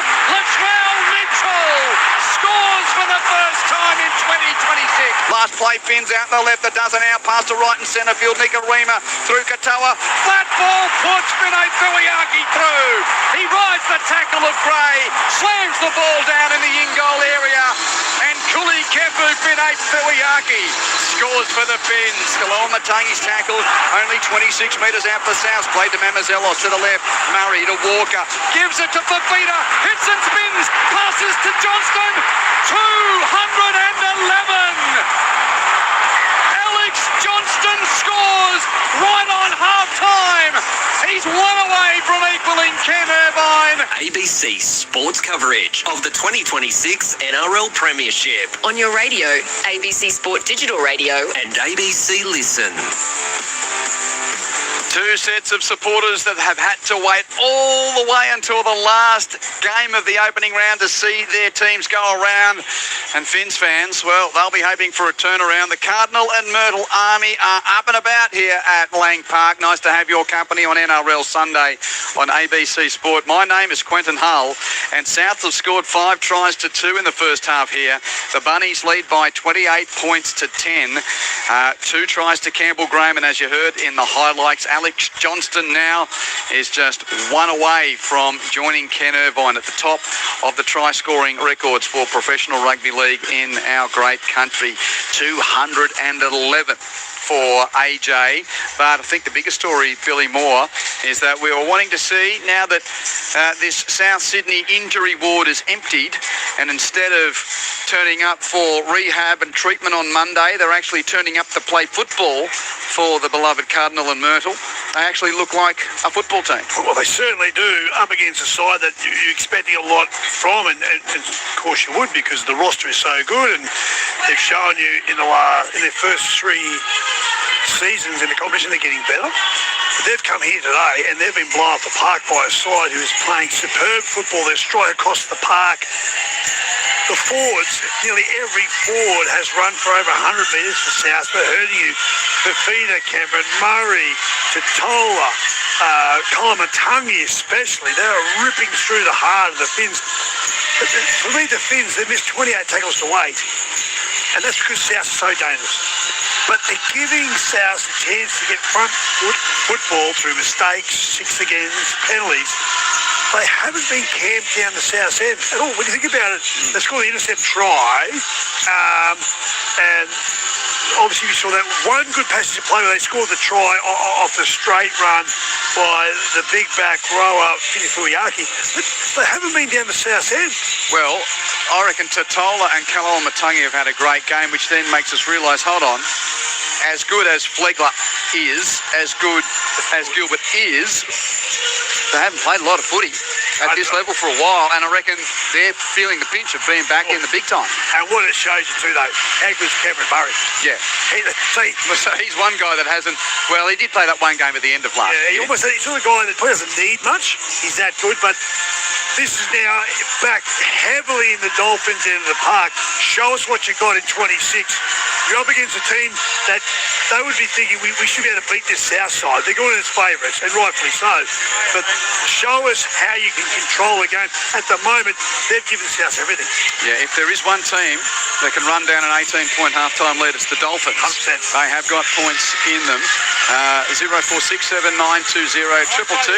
Keep your text messages coming in on a day of sport, which I should remind you doesn't finish here. I mentioned the crickets and also, of course, the Matildas tonight out at Stadium Australia. I know Nathan Cleary's going to be there watching Mary Fowler. Hopefully, Fowler and the Matildas have a great night. Ned Hall to bring you the call. So once we wrap up the footy here tonight, 6:30 daylight time, 5:30 Queensland time, straight to Stadium Australia for that third pool game of the Asia Cup, with Australia taking on Korea Republic. The Tillies needing to win it to finish on top of Group A. Well, we're back underway here. 3 tackles into the second half and a good run from Keeley. It's the Dolphins with the ball. They're 5 metres from halfway. There's Tabuai-Fidow going for a run up to the middle stripe, and just beyond as he plays it now, the last is called by referee Goff. Katoa kicks downfield at the end of the opening set of the second half, and Alex Johnston catches it for South Sydney. Defensive left corner, and I can just see the body shape of Zane Bodak underneath that big umbrella. He has returned with his halftime report. And Ashton Ward is out, guys, with a syndesmosis injury, and he won't be back, so that's why Jaden Sullivan's out there for the Bunnies. I can also tell you that Wayne just said, just remain calm, keep doing what you're doing, and we'll win this game. As for the Dolphins, I'm concerned about their marker defence. Christian Wolf said, you're opening up too much in the middle. You've got to try and work harder from the marker position. As the Bunnies go out wide, they've also got to work on the discipline cue. Bit of an offload there, no room for Fafita to get through. Plays it quickly, blindside left, it's distributed to Mitchell. Flick pass knocked on by Johnston. Oh, he drew contact and then got the left arm out to AJ. Just had a little bit of a fumble of a lightning left-hand flick from Latrell. What a flick pass. He did a pass in the first half where he gets caught and passed on the run. Seeing those things from Latrell, they're moments of magic. It's so hard to do that, but it becomes so natural and makes it look so easy. But Q, that is sublime. So it's just come unstuck, though, for South Sydney. And now the ball in the hands of Cobbo for the Dolphins, 10 from halfway. Herbie Farnworth receives one man to the right of the ruck, and a good run from Farnworth gains a dozen to get inside Bunny's territory. Plays the ball to Schneider, passes right and centre field. Nice hands to gather that low ball from Keeley. He's played well, Keeley. Since coming off the bench, he has. He's 35 out centre field. Played to Schneider to the right for Katoa. At the line, gives to Tabuai-Fidow. Can't get away from Cody Walker, but the hammer gets an offload to Finay Fuiaki. Runs over the 30. 3 around him to stop him, though. 15 in from the right and 25 metres out. Schneider at distributor. Passes infield to the left. Fuller's out in the field. Gives it to Katoa. Pass hits the deck. Gathered on the half volley well by Farnworth, but Murray's there. It's Graham there to make the tackle. Last play coming up for the Dolphins, 30 metres out. Katoa's going to put a bomb to the attacking left side. Gray leaps, knocks on, cleaned up by Lemu Elu for the Dolphins, and he scores. It looks positive from their first watch. Let's see what they got to say in the bunker. Gray was leaping against Cobbo. It was Cobbo, yeah, and I think Gray just knocked it on. Was there a double knock on though? Kick chase has been cleared in the lead-up. White Raymond in the bunker. It's a genuine contest from both players, just looking to determine if there's a knock-on from Does Cobbo touch it? It's definitely come off the chest of Gray. Whether it's ricocheted past Cobbo and gone forward, that's the question. Whether he gets a slight touch, you're right. Cobbo competes. Both eyes to the ball. Angle's a little bit tough to tell. Just reviewing all possible angles. Yeah, that one's not super helpful. That's what we have live. I'll go through it later. Now, has it brushed his nose maybe? Oh. Freeze frame. No, this is his nose. It's whether it's his hand at any stage in there. So it's hard to say. It'd be hard to say no, change the referee's decision. Still reviewing all available angles. His hand's so close to Jai Gray, it'd be hard to think that he hasn't touched it. Yeah, you're right. There's no emphatic proof that it has, is there? I don't think it has. I'd accept if it's leaving the ref's call. So, for the live ruling of a knock-on Dolphins, we have insufficient evidence to overturn this live decision. So they called it knock-on on the field. We'll be supporting the on-field decision of a knock-on Dolphins. We have a decision. I reckon that is a bit of a cop-out from Wyatt Raymond, in my opinion. What do you reckon, Billy? I'm happy with it because I want to go with the referee. And as Zano said, you'd have to think that it must have been a feather of a touch. And I'll go with the referee. If he makes that call, let's stick with it. Unless you've got clinical proof to overturn it, stay with the referee. I thought there was proof. But Zane, what did you reckon? Yeah, I can live with it, kid. Yeah, so, okay. That's fair enough. It's a beautiful thing about, the three of us. Everyone's got their opinion in the footy. No try. Score remains South Sydney 28, Dolphins 10.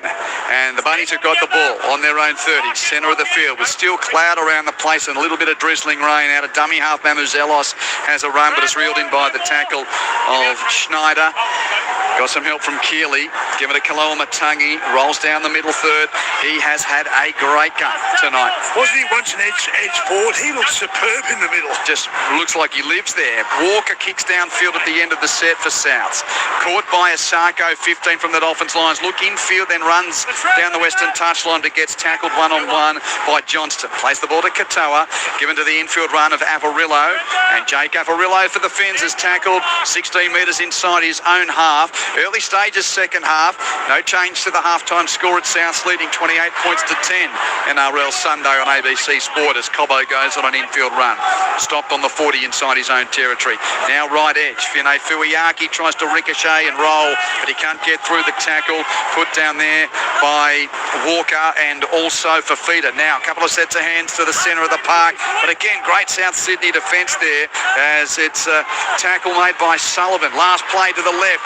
Nicarima passes to Cobbo's edge. Cobbo knocks on right near the touchline, and it's picked up by the Bunnies. Graham there mops up, and Souths once again are able to survive with the Dolphins on the attack, and South Sydney's got the ball, start their set 30 out. They look a little bit gassed, South Zano, but the Dolphins haven't been able to extract anything from that because they keep coming up with errors. I agree with you, Billy. I thought they've come out pretty flat in this second half. There's not as much energy on the bench. I could not get over how buoyant the bench was, but everyone's just a little bit flat after half time. But this man knows how to charge. Kolomatangi, Q-man.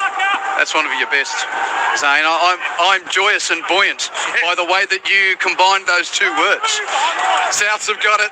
Last play, 35 metres out. They're going to run it to the left. Walker gives it to Mitchell. Grubbers. Cody's running through. Cody Grubbers. He goes after it, but he can't get onto it as it rolls into the in-goal area, and Asako fields it for the Finns. And the key there, Q. Goal line drop out. That's it. They get the ball back, South. That's where Dolphins have lacked the polish to try and extract any sort of repeat sets. It's almost all or nothing. Scoreboard pressure's kicking into for the Finns right now, but when you see the likes of Latrell Mitchell, Cody Walker, you just knew they were going to get the outcome. If it wasn't a try, we want the ball back, and they're going to get it.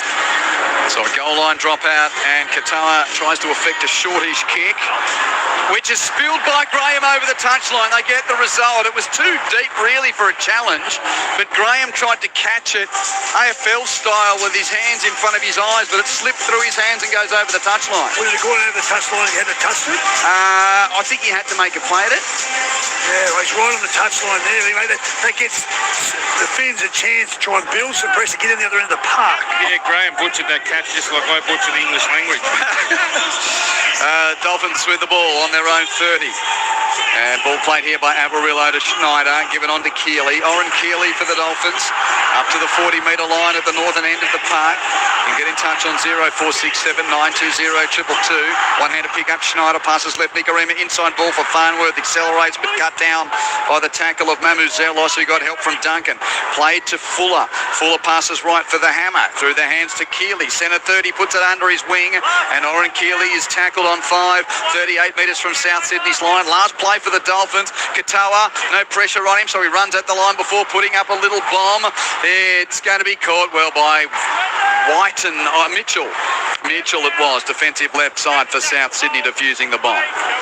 And that didn't have too much chili on at the end of that play for the Dolphins.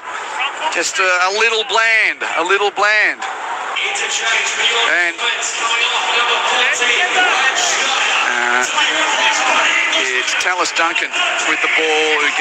Campbell Graham gets up. Oh, he's holding his back. It looks bad. And you don't want that because he's had a bad time of it with that back now. Through the left and down the centre third goes Hubner for South Sydney. So he's out there and he's going to play the ball. Kick downfield at the end of the set, goes into the hands of Asako, who passes infield to the hammer, out to the left edge for Cobbo, and Cobbo's eventually tackled. Dolphins midway goal line and halfway. There's 8 minutes played, second half. South Sydney still lead by 28 points to 10. No change to the halftime score as the hammer gets up and plays the ball here. Averillo gives it on to Farnworth. Farnworth well met, one-on-one tackle under the ribs there. That was a good tackle made by Aiken. Now we're at a dummy half. It's Wolf, and the pass has gone to ground. So Brent Wolf is out there on debut for the Dolphins, but that pass has been knocked on by, was it Knowles? I think it was. Yeah, that's going to put a huge amount of pressure. Now, this is exactly what South want. They've slowed the game down, Q. They're reloading their energy, and they're going to go into strike zone. They're 45 out from the Finns line, centre field scrum. This set of 6 is paramount.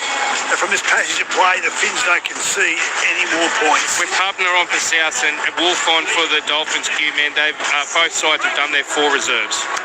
Yep, that's right. So, yeah, it's Brent Wolf out there, not Trey Fuller, my apologies. So Wolf, the nephew, of course, of the coach, 28 years of age, and he's a real journeyman to finally get a game in the NRL. Good on him. Souths with the ball through Kaloamatangi, though. They're 30 metres out on the attack again. To the right, Cody Walker at the line, passes to Gray, steps infield, almost got past Farnworth. Farnworth was just able to get something on a tackle, and Nicarima helps out. Played by Gray out in the right 15, out past the left and centre field through Walker. Dummy and straighten there from Hubner. Taken centre field and 10 metres out. Plays the ball. Didn't play it properly. A mistake in the play the ball, which is, just what the Dolphins needed because they were under the pump yet again. It's been loose this first 10 minutes of the second half, Billy has. Yeah. Both sides wouldn't be happy with hardly any completions. That's probably exactly what the respective coaches told them not to do, and Zana, in your report you highlighted, they've done that. They've come up with the errors. They haven't taken the front football. That's what the Finns need. South just need to roll error-free, and the scoreboard pressure will get the Finns. Scrum feed for the Dolphins on their own 10. And one man to the right, given to to Asako up to the 20. Now right-hand side, Averillo on a run. 3 South defenders there to meet him, and Jake Averillo's tackled. 12 in from touch on the western side, just short of the 30, as Wolf fields it at dummy half, passes in field. Up to the 40 go the Finns on the run of Finay Fuiaki. Wolf passes left and centre field. Katoa to the left, men in motion. Nicarima onto the hammer to Farnworth, right to the edge for Cobbo. Cobbo over halfway, defence shifts. Cobbo stops, comes in field, passes back to Nicarima, who's on halfway, running laterally. Nicarima tries to slip the tackle of Aiken, does, keeps it alive, passes to Katoa back to the left, given on to Lemu Elu, who puts Cobbo away down the left wing to the 30, the 20. Gray comes, grubber in field, and And it's into the in-goal area and jumped on by Farnworth. I think that's a try. Pushing ball. Hubner was there and may have slid over the ball without grounding it. Yeah, the question of that is a good point. Down a Rabbitohs defender here. After the ball. So I didn't see what referee Goff said on field, but we're going Kick chase has been cleared to the bunker. Lachlan Hubner and Herbie Farnworth. They're jostling shoulder to shoulder at this point.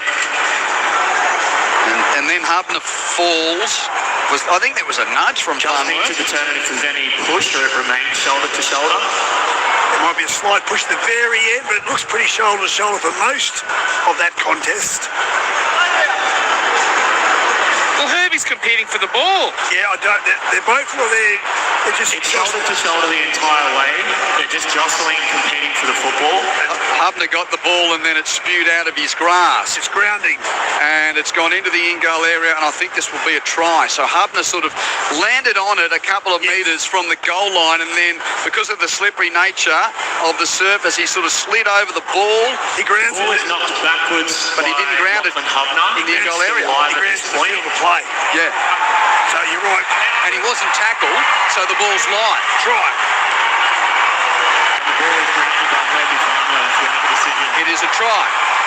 And didn't the contest need it? Didn't the Dolphins need it? And doesn't it show what the Dolphins possess? Zeno, they're not out of this, the Finns. They just need to respect possession, and when they get it, they've got strike power everywhere. They've just got to set themselves up and give themselves the best opportunity. And I think winning in the middle first and then go into the edges, Farnworth one side, Everydaypartoflife the other, the big back rowers, they've got all the firepower they need, and they opened up South there, and you just said, you touched on it, so have I. A little bit flat, the Rabbits. Yeah, I think Wayne was worried. I think he went, during his half-time speech, he said, boys, you've got to grind this second half out.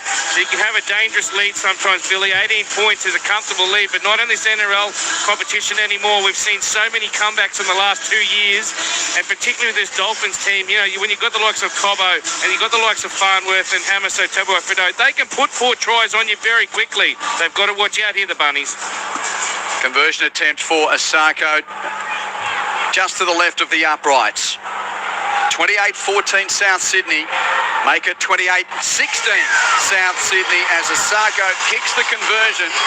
There's 27 minutes and 43 seconds left in the game. There's plenty of time here on NRL Sunday on ABC Sport. Great to have your company. Quentin Hull, Billy Moore and Zane Bojak. And keep your text coming on 0467 920 222. Quickly around the grounds. The Brisbane Tigers did beat the Western Clydesdales 22-12, the final score there in the Q Cup. Second half scores, Ipswich lead Townsville 24-0 and the Capras lead the Hunters 22-0. And we'll get you the latest from the Wacker in a moment in that test match as Mitchell kicks off right to the goal line. Cobbo catches and gives it to Kafusi, and Felice Kafusi met solidly by the defence and pushed back a couple of metres. Great work there from Whiten and Graham, and hopefully that back for Campbell Graham was just a little moment for him and not another flare of that injury that kept him out for quite some time. India, by the way, 8 for 147 with a slender lead at the Wacker. Another great carry by Hubner with a late offload. He started the second half on fire. Vinay Fuiaki to the 40. Now Knowles rolls up to halfway. The Finns have just got their tails up for the moment into attacking territory as Wolf passes on to Keeley, and Oren Keeley is slammed on his back by the tackle of Aiken. 38 metres out last play. Katoa's going to put it to his right boot. A bomb from Isi Katoa. Attacking right side. Asako leaps, catches, keeps it alive, flicks it out the back to Averillo. Still last play. Averillo grubbers for the in-goal. Oh, he's kicked that to the train station. He overhit that so badly to that Milton Road end. Great set of 6 by the Finns. They're rolling down the park. Heavy carries in the middle of the park is what we talked about. They've got firepower on the edge. That's how they've got to play. South come out of the block slow. Can they return serve this set of 6? I know he's 28 years of age and he's played for the Wynnum, he's played for the Blackhawks, he's played all over the place, Redcliffe, but I really like Brent Wolf. I think he's done pretty well out there and he's sped up the plays for the Dolphins, although the Souths are now making some room to the middle as well, Q. 7 tackle set, play 3. Hubner knocks on 10 metres from halfway. So the Bunnies have blown that one up, and you can just hear the nerves of the Cardinal Myrtle jangling a little bit here. It's still a 12-point lead to South Sydney, but there's just a hint of a change of momentum in this contest. And there's two sides you don't like to invite down your end of the park. We saw South devastating in the first half. The Finns, just sort of one bit of magic play. Let's see what they can do in this set of 6. You said 25 minutes ago, plenty of time. Let's see whether they can find the space in a fatiguing South Sydney team. Finns win the scrum right side, 45 out, left edge movement. Nicarima onto the hammer. How he beats 1, beats 2 for the first time at the Cauldron in 2026. You can't touch him. Hamiso is in and the game is alive. Back-to-back tries for the Finns. South Sydney 28, Dolphins 20. Cue the music.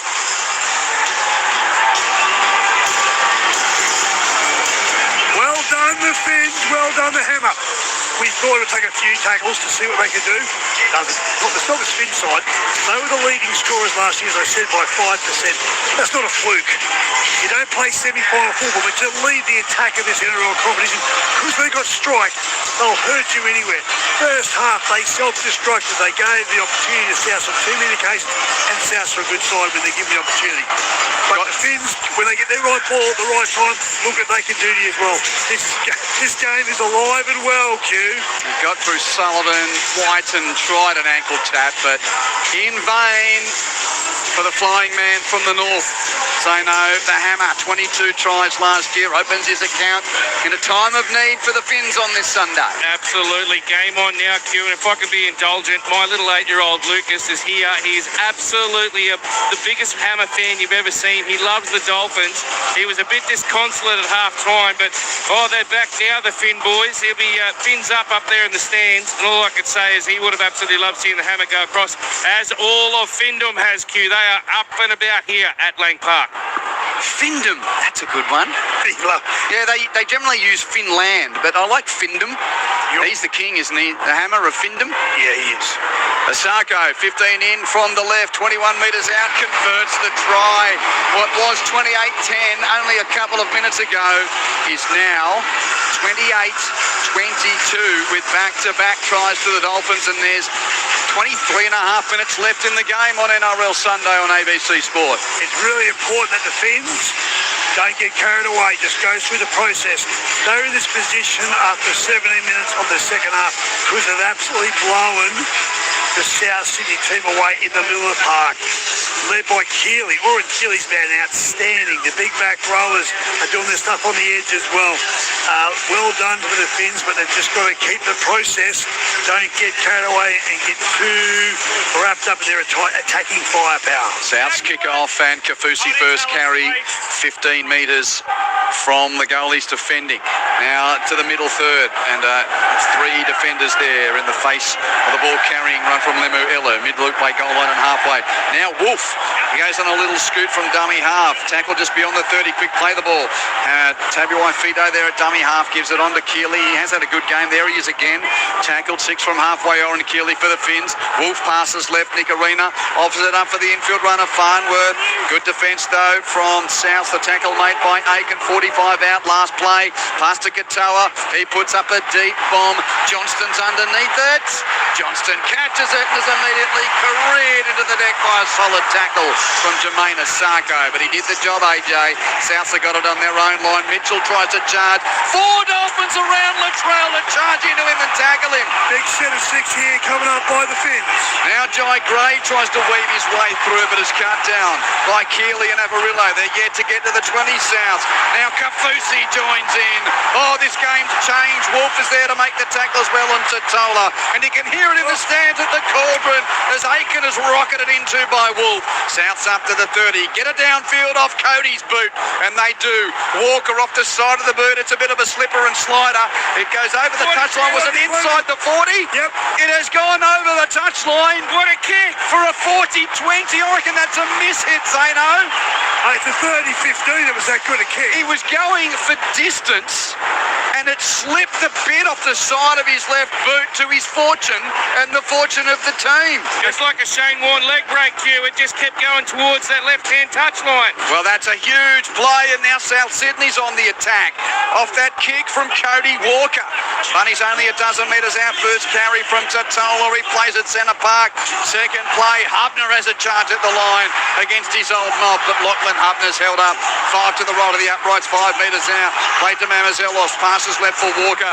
Feeds the infield runner for Fita, who's got 3 and 4 around him to stop him next to the padding of the post at the Caxton Street end. Mamazelos with a scurry out of dummy half. He's held up right underneath the black dot, out to the 10-metre line for a play the ball. What about the Finns? They went from a set of 6 defensively. They were attacking South. Now they've just got to hold on. 2 to go. So out to the 10, ball play. Aiken feeds it to Hubner, who just goes on a settling run on the second to last play. So now last play for South Sydney, 2 metres out under the black dot, shifted left to Tola through the hands to Walker. Grubber for the yin goal, looking for Latrell, but the Hammer's there to see it dead. Goal line dropout coming up for the Dolphins. Great kick, great play by South. That's the experience of Cody Walker. A decade and a half pulling the trigger in the NRL, and he just knew, get a repeat set, don't get too cute, let's make the Finns defend another set of 6, wear the clock down. Well done. Very smart play from Cody Walker. Short drop out. Make it 13 on the fly. Graham catches that one. It was near the touchline, but he leapt and catches and secures possession for South out on that attacking right. A dozen from the goal line. So fed infield to Duncan. Tallis Duncan takes the tackle, 10 in from the right, 8 metres from the Dolphins line. South lead 28 to 22 NRL Sunday on ABC Sport. It's Hubner has a run again, 5 from the line, 10 to the right of the uprights when stopped. Mamazelos on the crash ball line to Duncan, but good defence from the Finns. 3 there in his face, but first up hit from Lemu Elu was important. Played there to Mamazelos, passes left through the hands of Sullivan. Now Walker, left edge, Gray, tackled by Katoa. Put down, 12 in from the left and 12 from the goal line. Last play for South Sydney. Pass comes infield to Walker. Grubber towards the post. Dived on by Nicarima. He's rolled into the in-goal area, but that was a second movement. No, it wasn't. Oh, I thought the referee's whistle was for dragging him in when the tackle was completed. No, it was one motion, so that's a goal line dropout. Great kick again. I thought, well done, Cody Nicarima defused it, but in the end, great kick. Gave the opportunity to put him in the in-goal area. Same kickoff. What do you reckon? Yeah, Same restart. Let's keep holding on if I was the Finns. Not as deep towards there, sort of in the pocket there, going backwards, taken well by Mamazelos on the 20, but Souths have got it, and he's going to be tackled. And once again, the Bunnies will have a crack at the Dolphins line. 19 minutes to go. Souths lead 28-22. And a show and straighten there from Tatola. Get the ball to Latrell. Got to get it to the edges. That's what Billy wants to see. No, it's going right, not left. Through Sullivan to Walker. Shows inside, gives it to the outside. White and draw and pass. Graham puts it under his wing but can't get through. Great defence by Cobbo and Farnworth out on that defensive left edge for the Finns. Back to left and centre field for South. Walker onto Murray. Wrote a tackle, pass to Sullivan, given onto Fafita. Early grubber. He's going to be seen over the touching goal line by Asako. So that was David Fafita pulling the trigger on a grubber mid-set. Did it look? Is that his remit? It's not on his job description. Wasn't quite as smooth, was it, Zano? But it was as effective. This is the third dropout, starting to fatigue the Finns. As I said, Latrell is your answer. He's the one that won't be able to stop for my money. So we've had a couple of short dropouts right to the right wing.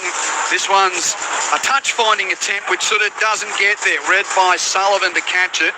35 from the goal line, and Bud Sullivan runs it back at them.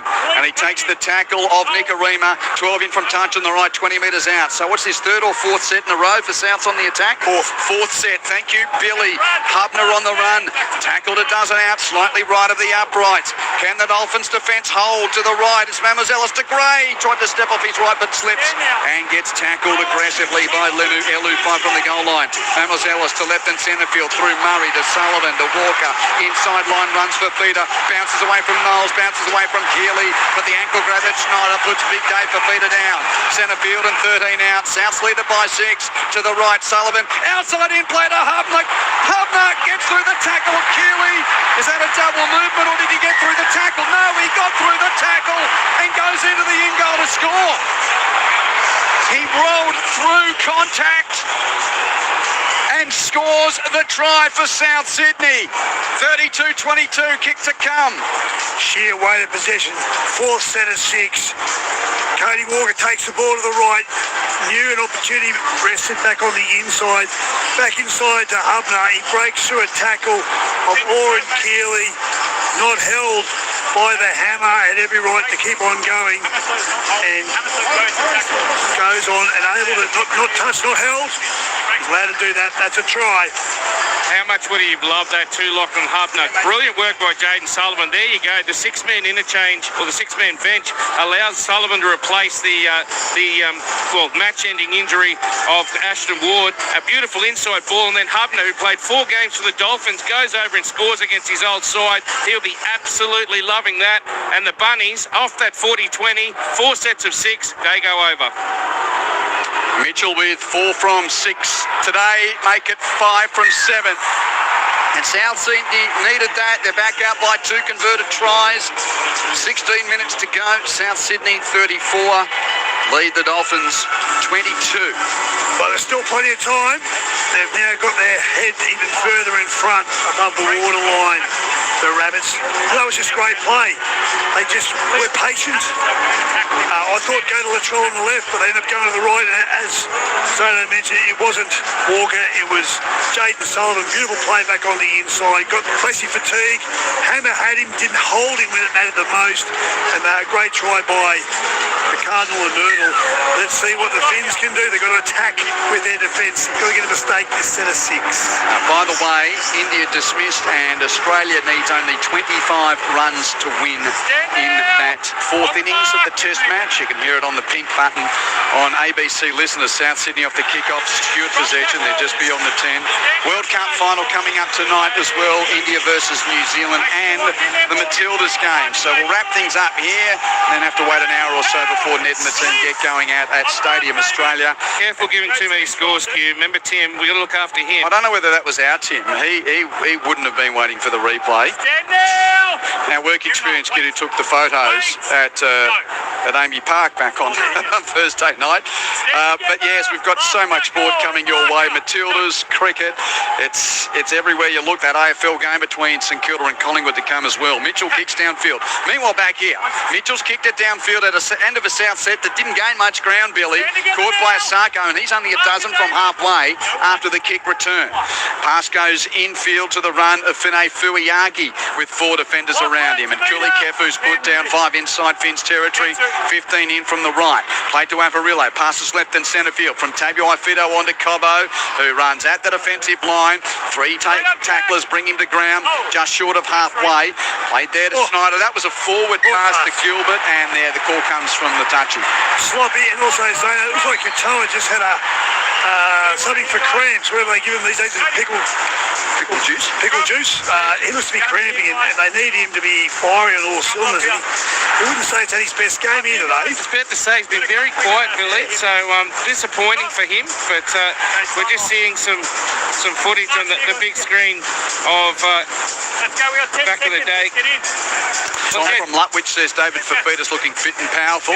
He's looking more fit than Ashton Ward, unfortunately. He's got the crutches and the big moon boot on, the poor bugger. I feel sorry for him, but he might miss most of the season, you'd think. So syndesmosis, hashtag not a doctor, but that's what you've been told, Zane, for the young halfback. Yeah, wonder how many weeks he'll miss. Well, they haven't had much luck in that position, have they? They haven't, and we've got to make note of the fact What a poor play there by the Finns. A forward pass from dummy half. Schneider to Tackle 4. to Gilbert, so a couple of the newbies. Well, Gilbert coming back, of course, from a while out. So there's just a moment hesitation here. Cam Murray's just getting something patched up. He's okay. South on the 30, and now Murray does receive the ball from dummy half and gets taken 25 metres from the Dolphins line. 13 minutes, 14 seconds left in the game. South's by 12 to the left edge, and there Fafita is again, but he's brought down by the tackle of Finay Fuiaki and also Schneider. Played 15 in from the left, 15 out. Back to right in centre field. Walker through Kaloamatangi to Sullivan.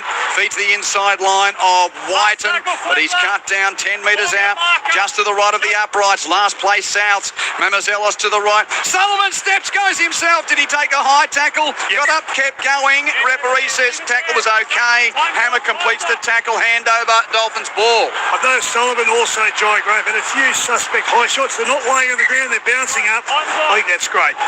Neil texts, would it possible for you not to tell us the final score of this match? I would like to watch it on my VHS when I get home.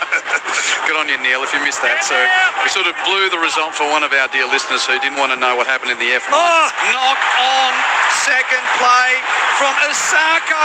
South scoop it up, pass it to Latrell on the edge, and Mitchell goes in to score for South Sydney on a horrendous blunder from Jermaine Asako. Mitchell scores, and that might be enough now. If it holds up. That'll be 38-22, kick to come. Oh dear. And you're probably back to kick that. That's the byproduct. They made a horrendous mistake there. South score. Forward pass. Previous stanzas of play. Try.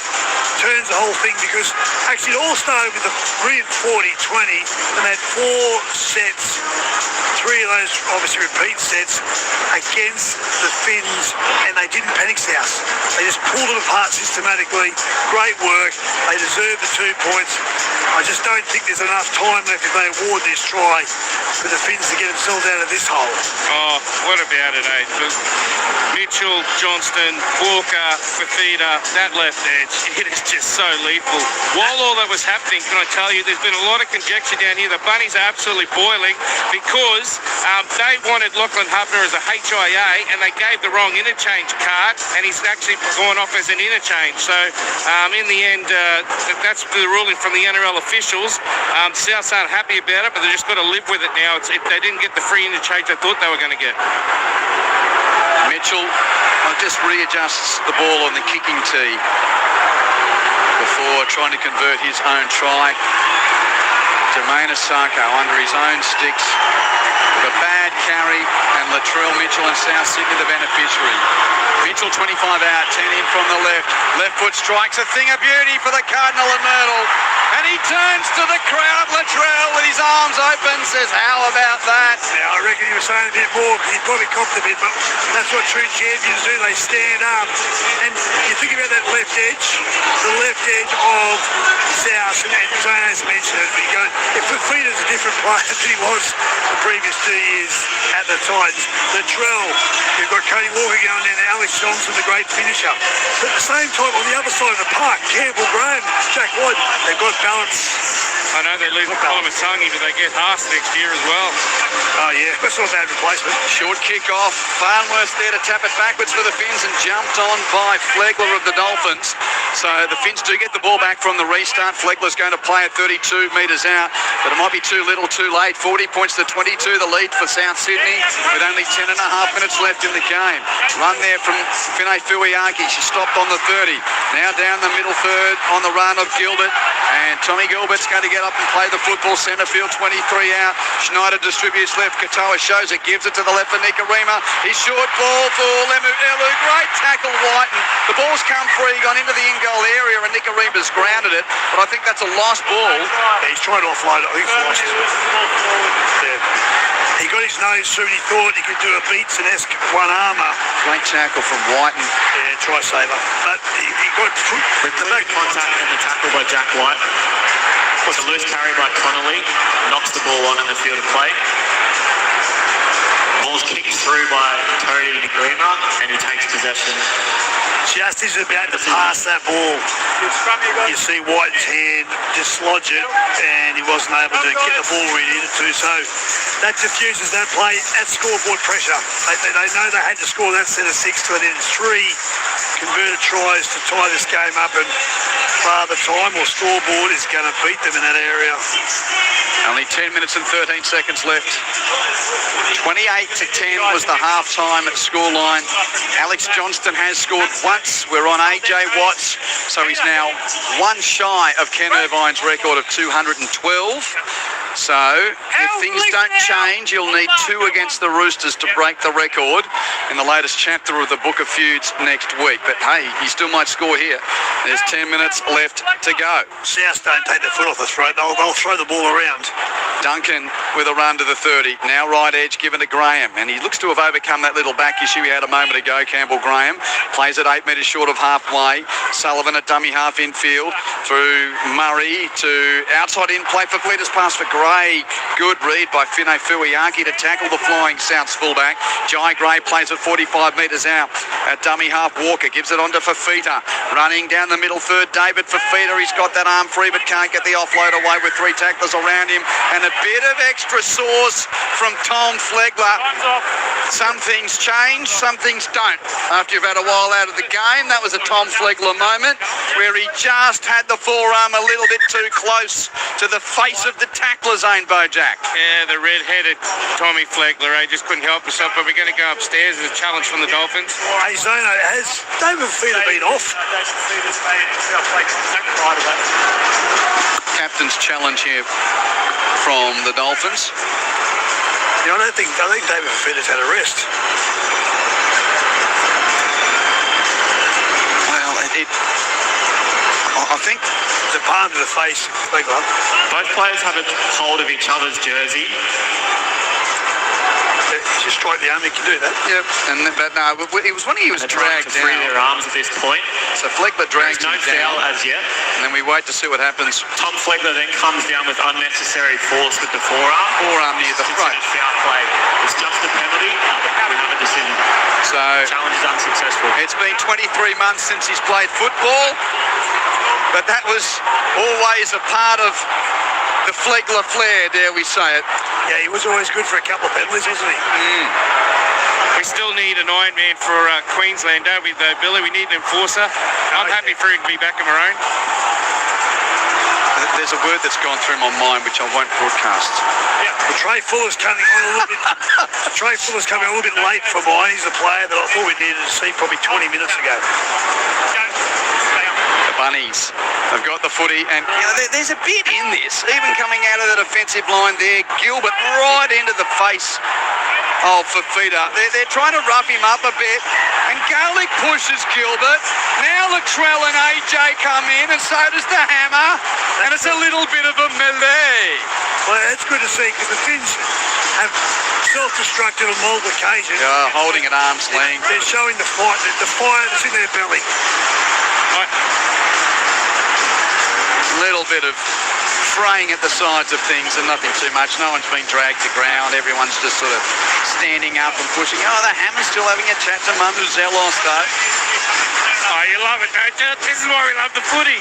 Bit of push and shove. Well, Flegler was lining up there on Latrell. That would have been interesting. Back in your day, Billy, you can throw a punch. They can't do that, the Dolphins. They want to try and win the fight, but they're not winning it on the field. I know at this stage it's definitely the Bunnies with almost a knockout blow. Yeah, I wonder if someone's going to go to the bin. I wonder what you and David Barnhill would have said to each other in Origin if the rules were current these days. You weren't allowed to just grab each other and throw haymakers at each other like you did in Origin that time. If we sledged each other, no one would have known because their voices were too husky. Still, how many times do you get asked about that a year, around Origin time? Well, there we go, Gilbert, 10 minutes, 10 in the bin for Gilbert. Yeah, I thought it might have been because it's 2 instances in a row that the Dolphins were perpetrators, the main leaders in the fight. And Jack Whiten's run 20 metres from the other side of the field to give him a gobful. Did you see that? Yes. Jack Whiten decided to give him a send-off. So Gilbert to the bin. We just had that. We're not having any more. You can go to the bin as well. And David Fafita goes as well. I don't agree with that. It's not Dave's fault that they're trying to get into him. Like, honestly, he's had the ball both times. We're not having that continue. That's the outcome, and it's going to continue to be the outcome. So Peter Goff sends Gilbert and Fafita to the bin, and that's the end of their afternoons because there's only 8 minutes and 50 seconds left, and there's a big screen close-up of David Fafita blowing kisses to the Dolphins as he walks to the bin, and the penalty goes to South. Would it be fair that he's blowing that kiss to just more than the people here in the stadium? Yeah, probably. There's a bit of that. Oh, look. Opening round is fertile ground for overreaction. I've heard that before. He's not back yet, David Fafita, but he looks okay today. Put it that way. He looks fit and engaging. He needs 6 weeks of good footy for mine before you can, as Latrell Mitchell hooks it off the post, stays alive. Farnworth's there to field it though, but he's tackled into the in-goal area. Goal line dropout coming up. This is a different South team. We're talking about the personnel that are back. But what is also back is the attitude, the hunger. That there was a great reflection. You're up, you won the game, in my opinion, and you're still hungry enough to force Herbie Farnworth into the in-goal area. Short restart from Katoa. Knocked on by Graham, taken by the hammer. No, penalty goes to South. What happened there? There must have been a South Sydney touch in that. Was that the case? A Dolphins touch. Was that the case of the new rule where it was a tap back, you're allowed to do that? You've got to have two hands going to the contest. Oh, right. Even though on Friday we didn't see that rule. Yes, okay. So basically there was a contest there, which was not a contest. It was the tap for the Finns. Like Cobbo. Yeah, Cobbo was near it without trying to catch it. You're going to use two, not just one. Yep.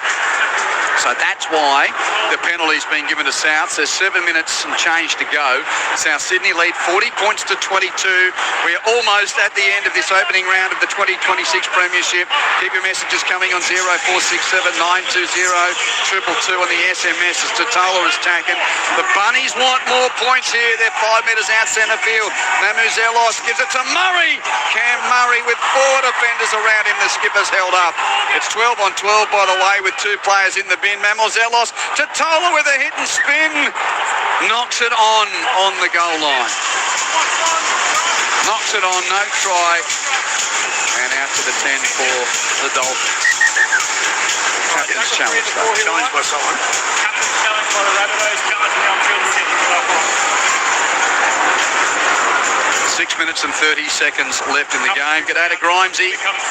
Afternoon, gents. How good would it be for South if Mitch Barnett joins them next year with Haas? Wow. He'd go to the Bronx. Is that what you're hearing? Yeah.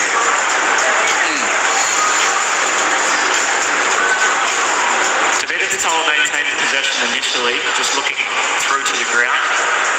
White Raymond, the voice you hear? The hand comes away from the ball and uses the ground to control it. The challenge is unsuccessful. So that's a knock-on from Totola. Quick around the ground, second half. Central Queensland Campers 24, lead the PNG Hunters 12. And full-time Ipswich has shut out the Black Hawks. The Jets have beaten Townsville 30 points to 0.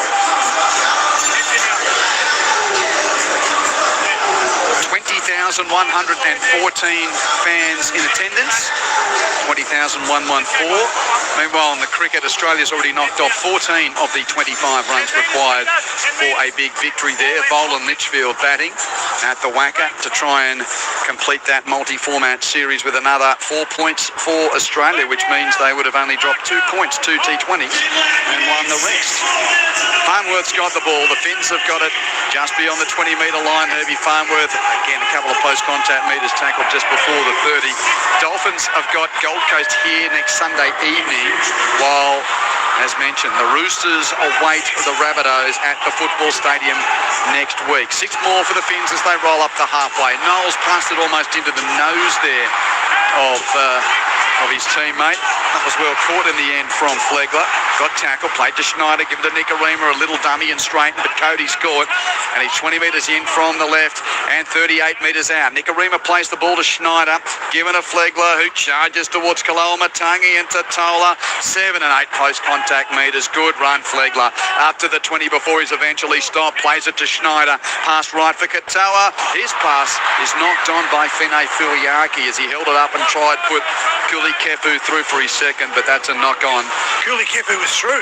Yeah. He was through. I reckon Finay Fuiaki would have scored from there. That was a beautiful late deceptive pass by the five. By Katoa. Magnificent. G'day to Jodes from Mackay. Bands back together. Yeah. It's not too bad. Turn up the footy with Billy and Zane. The Hollywood combo that I get to share. Talking about Jodes, Billy Zane. What about? Oh yeah, Billy Zane. How good's that? he was great in Titanic, Hugh. What about Dion? She'll be celebrating. Our loyal texter Dion. Hello to you. I hope you're enjoying this, Dion.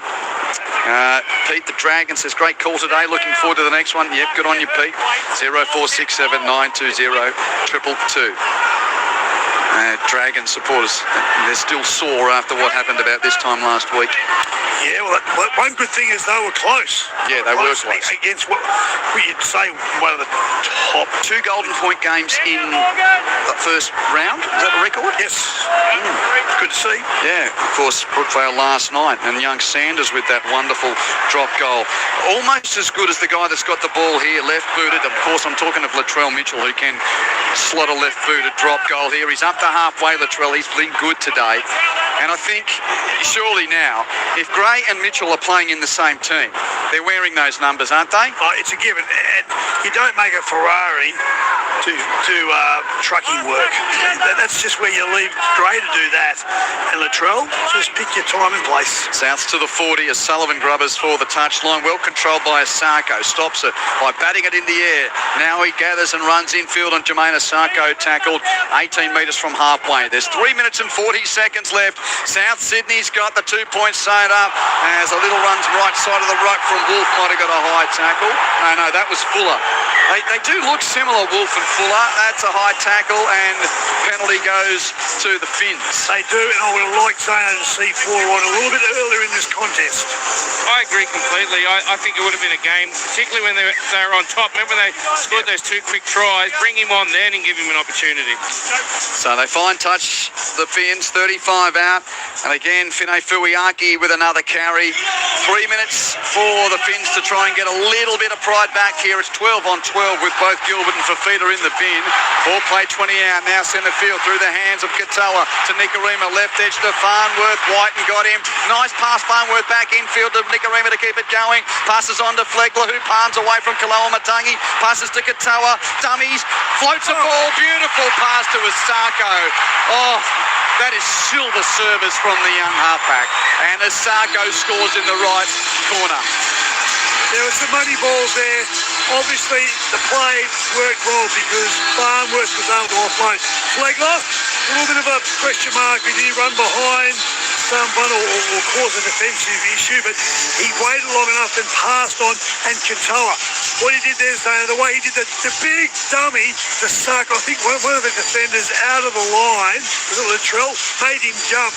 And then it was a beautiful floating pass over the top.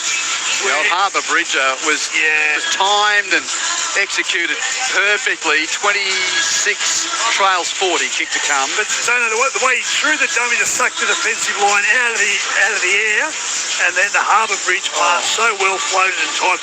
Kid's a star when he gets. That's the best play of the day, though. That was classic. No less than Latrell Mitchell he sucked in with that dummy. Yeah. Unbelievable.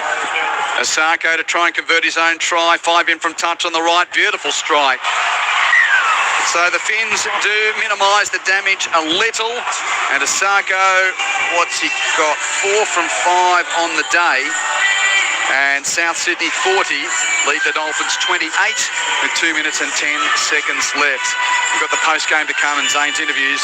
Any thoughts on what you've seen, heard, read over the first, I'll almost say 2 weeks of the season. It's not quite 2 weeks, but you know what I'm saying. First 8 days of the season. Get in touch, 0467 920 222 for the NRL Sunday post-game, which is not too far away.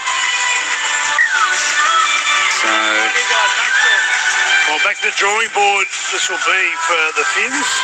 There'll be some things that I'm sure Christian Walker would like, but there'll be 2 or 3 key things he'd hate. By the way, before the game zone, I have a think of this. I know you've got to do your interviews as well.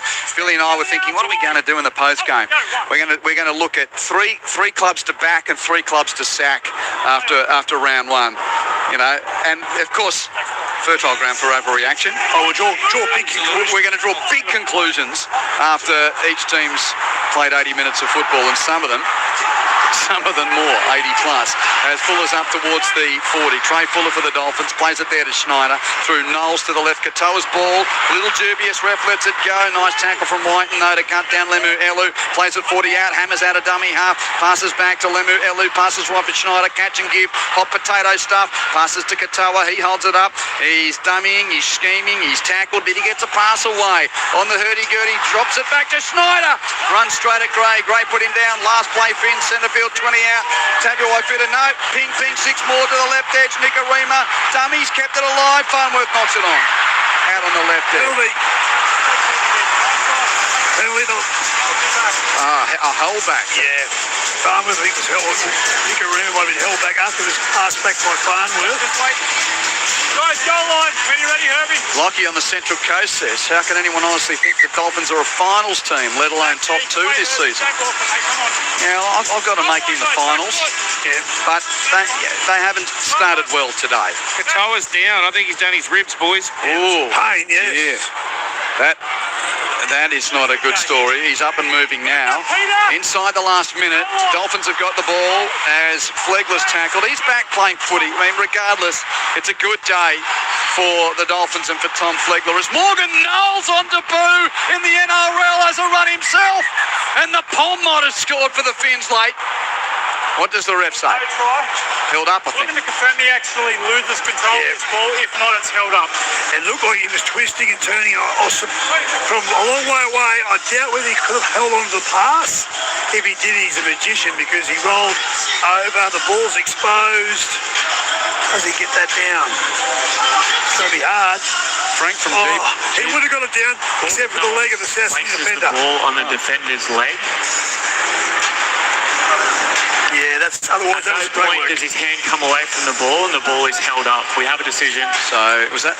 No, not last play. It's out to the 10 for play the ball. Frank from Geelong wanted to know the possession stats. I think it's 60% to Souths or thereabouts. But let's see what we've got in the last 30 seconds here. We'll get through all of that. Great to see those texts coming in 0467 920 222. So Flegler puts it under his wing, charges into 3 Souths defenders, make it 4, stopping him eventually near the goal line. 20 seconds left. South Sydney will win the day. Can the Dolphins get a late try? Schneider to the right for Katoa. Onto Tabuai-Fidow, given to Fuller. Mitchell got him high. Referee gives the penalty. High tackle. 5 seconds left. 4, 3, 2, 1. And that's what Trey Fuller does. He makes you do something out of the ordinary. He was so quick.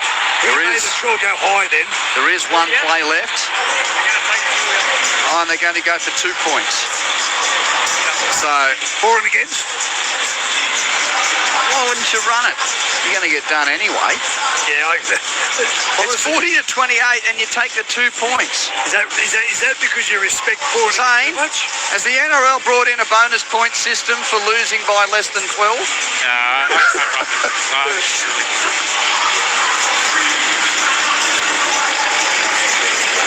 So Jermaine Asako is going to try and make the margin 10. Yeah, that's a little obscure, particularly when there's only 12 players out in the field. It's 12 on 12. Well, really, it was just basically tap and put it up in the air. Anyway, Asako's kicked 4 from 5. This will be the last play of the game. Might ricochet off the post, and who knows?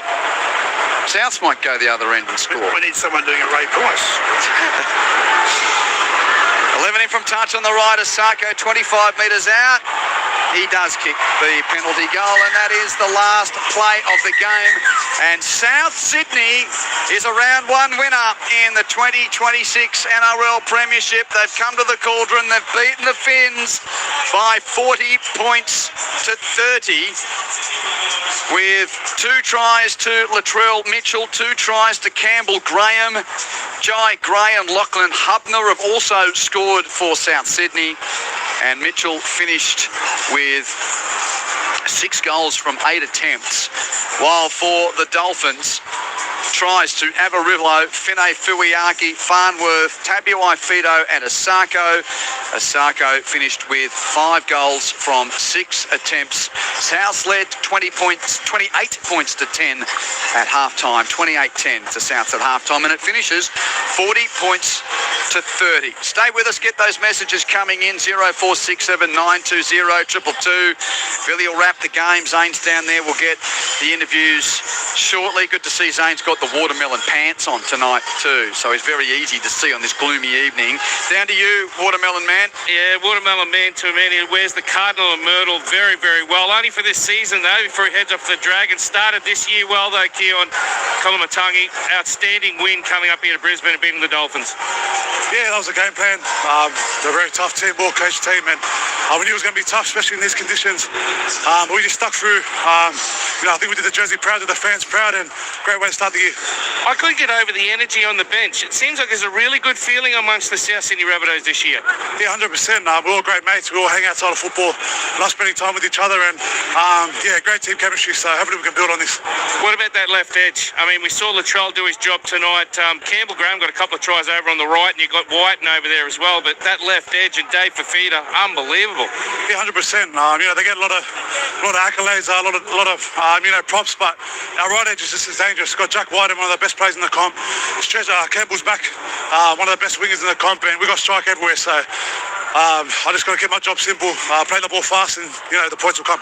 You're an Australian player now. Does that add any extra responsibility to try and lead this pack? I know Tavita Totola is an experienced player, but it really looks like you're the forwards leader there for the Bunnies. I don't look at it like that. We're all quality players. Junior's one of the most underrated players in the comp, and love playing alongside him. We're good mates, and for me, I just keep it simple. Just try and take as many carries as I can, do the best I can for the team, and whatever I need to do, I'll try to do. So yeah, that's it. Okay, next week, AJ Johnston is now only 1 try behind Ken Irvine. With 2 tries against your bitter rivals, he can break that record. You're looking forward to taking on the Roosters in the Book of Feuds? Yeah, can't wait. It'll be a big game. I'll rest up this week, and you can't ride it any better, eh? So we'll see how we go. All right, Keon, really appreciate chatting to you. Congratulations on wearing that green and gold last year, and can't wait to see what you turn on against the Roosters. Thanks, bro. I appreciate it. Thank you. Thanks, mate.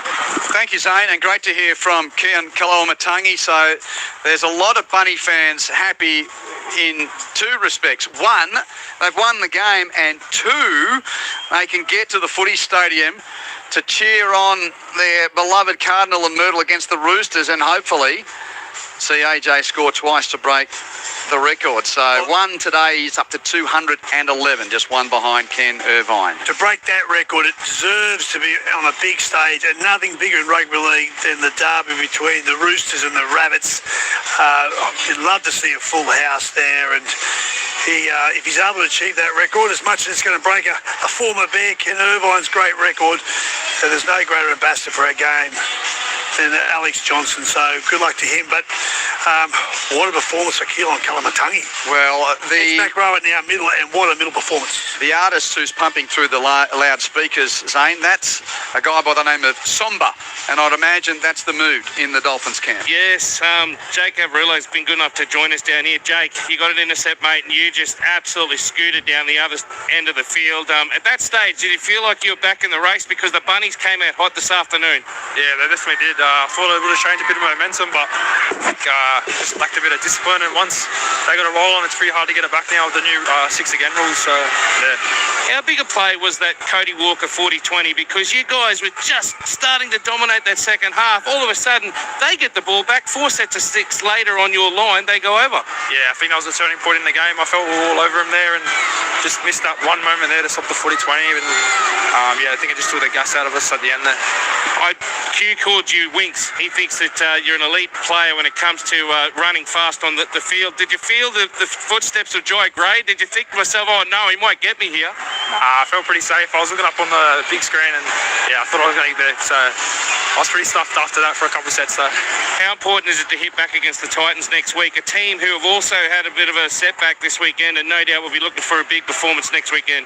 Yeah, definitely. It's good to get as many wins as you can early on in the season, and we just got to be a bit more disciplined next week. I mentioned during the call, Jack Bostock's out injured at the moment. Now, he's going to be contending for a backline spot. Is there pressure on amongst you, all of you guys, especially now that Selwyn Cobbo's joined the club? Yeah, for sure. It's only a good thing, though, to have that competition within the club, and it's shown in the pre-season. It's always injuries coming up as well, so it's good to have that depth. All right, well, best of luck next week against the Gold Coast, and bad luck tonight on the result. Cheers, mate. Thank you. Thanks, mate. Jake Avarillo downstairs with Zane Bojack. NRL Sunday on ABC Sports. Souths have beaten the Dolphins by 40 points to 30. Thanks to Tiger. Thule says, well called, boys, early days.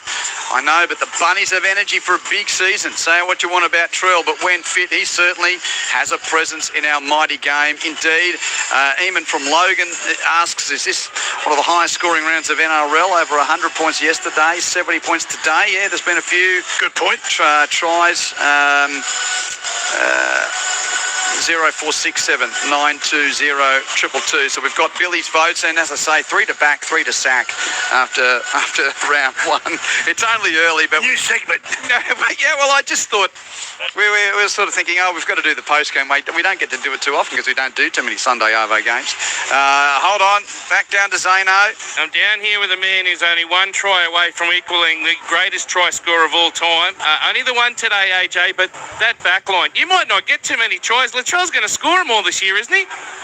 Mate, I'm a bit filthy that first one in the first half. It was just drawing past me in the corner, but to be honest, with Trell in the centre, he could probably do it all himself. I probably won't score that many, to be honest, but it was a great start to the season for us. A bit to work on. I'm stoked just to get one and be one away. What's it like? What's the preparation been like coming into a season where you know you're only 2 tries away? Do you worry about it? Do you think about it? Has it been on your mind? Oh, mate, it's been on my mind. I'm stressed, mate. I want to get his record over and done with, get it, the monkey off my back so I can just, get on with it, just play footy. And Jonathan Thurston's going to chat to you any second. I need to ask you, having Latrell outside you, or inside you, and having Cody Walker, that 40-20 come up with, how good was that? I'll be watching. Thanks, Mark. I sort of got... Thanks, bro. I love you. Sorry, JT, chatting to me there. It's pretty cool just to be inside. Obviously, I have been my whole career. That's probably why I'm in this position, being inside. Outside some great players. Trell's my centre now, unreal. Fafita, that try assist he got me today is pretty freakish. And then obviously Cody, his whole career feeding me. So I'm very blessed to be outside them. And if I stay there this year, next year, I should get plenty more tries. All right, my final question. Jaden Sullivan came on today because you lost Ashton Ward with that syndesmosis. We hope that he's going to be okay, the young fella, but it looks like could be a few weeks out. How important is it that you've got someone like Jaden as a backup? Because he comes on and he manages to put, a Hubner over, and he shows great hands as well. Yeah, we're pretty lucky with our depth. We've got some great players all around. One guy's out, another man's in who's just as good. So it's a shame it's Wardy. I mean, he's a young talent. I look forward to, hopefully him getting better soon and coming back. But, we got Jaden there as well, who's, playing some great footy as well. So, we're just lucky we have some great depth. AJ, I know you got to go. Thanks for chatting to us. Best of luck next week. What are you going to do if they run out and patch you? You got a security plan yet? Honestly, I have no idea. So hopefully there's something working, but it'd be cool just to have everyone run on. You didn't hear that from me, mate. All right, there you go. Thanks, AJ. There you go. He wants him to run on cue. The NRL says don't, but he says, come on, and pat me on the shoulder. And of course you can understand why the authorities would do that, but I think that we should be able to trust the great custodians of the game, the fans, to be able to celebrate that moment appropriately and respectfully. Sure. By making it a moment to never forget. I reckon if he scores 2 tries against the Roosters and they delay the game for 10 minutes because they get on the footy stadium to congratulate Alex Johnston, I think that would be a fitting way to recognise one of rugby league's great milestones being broken. Because look, if he doesn't do it this week, then it's the Tigers at Gosford. No disrespect to our friends at the Central Coast, but I think footy stadium, Roosters, there's not many better scenes other than a final if you're a Souths player to break a great record. Well, you got to remember, this record is the greatest number of tries ever since 1908. In Australian Rugby League, So Ken, in the top flight of Australian Rugby League. So Ken Irvine set that record, and he retired 1973. 73. So we're talking over 50 years. So it shows you how hard it is to actually achieve this record. So 40-30 the final score here. I know you're going to get into deeper numbers, but I just thought, boy, how dominant was Kalamatangi and Tatola up front, and then I've seen the others. So the forward numbers for South, this is the really surprising and pleasing number outside of the score. Kalamatangi, 250 run metres. Tatola, 152. Cam Murray, 168. David Fafita, 171 run metres. Scroll across and tell me how many minutes David Fafita played. He played 72 minutes. Say that again? 72 minutes and 171 metres. Out of 80 minutes. Yeah. He didn't do that at the Titans the last 5 years. Yeah, that's almost 2 days. That's almost 2 games' work off the bench. Yeah, in the role that he was used at the Titans. So about sort of, 35 minutes played for about 90 or 100 metres or something like that. So just repeating, 72 minutes for David Fafita in his first outing as a bunny for 171 metres. And I'll have a look at the Finns numbers, but again, great that Cam Murray, the back five, for their strength load for the Finns, 162 for Avarillo, 153. But up front, Finay Fuiaki 157, Flegler 91 on return, and Gilbert 77. So there you go. The two edge back rowers who I thought had good games. Lemuelu 118, Finny Fuiaki 157. So they less than 100 for Gilbert and for Flegler.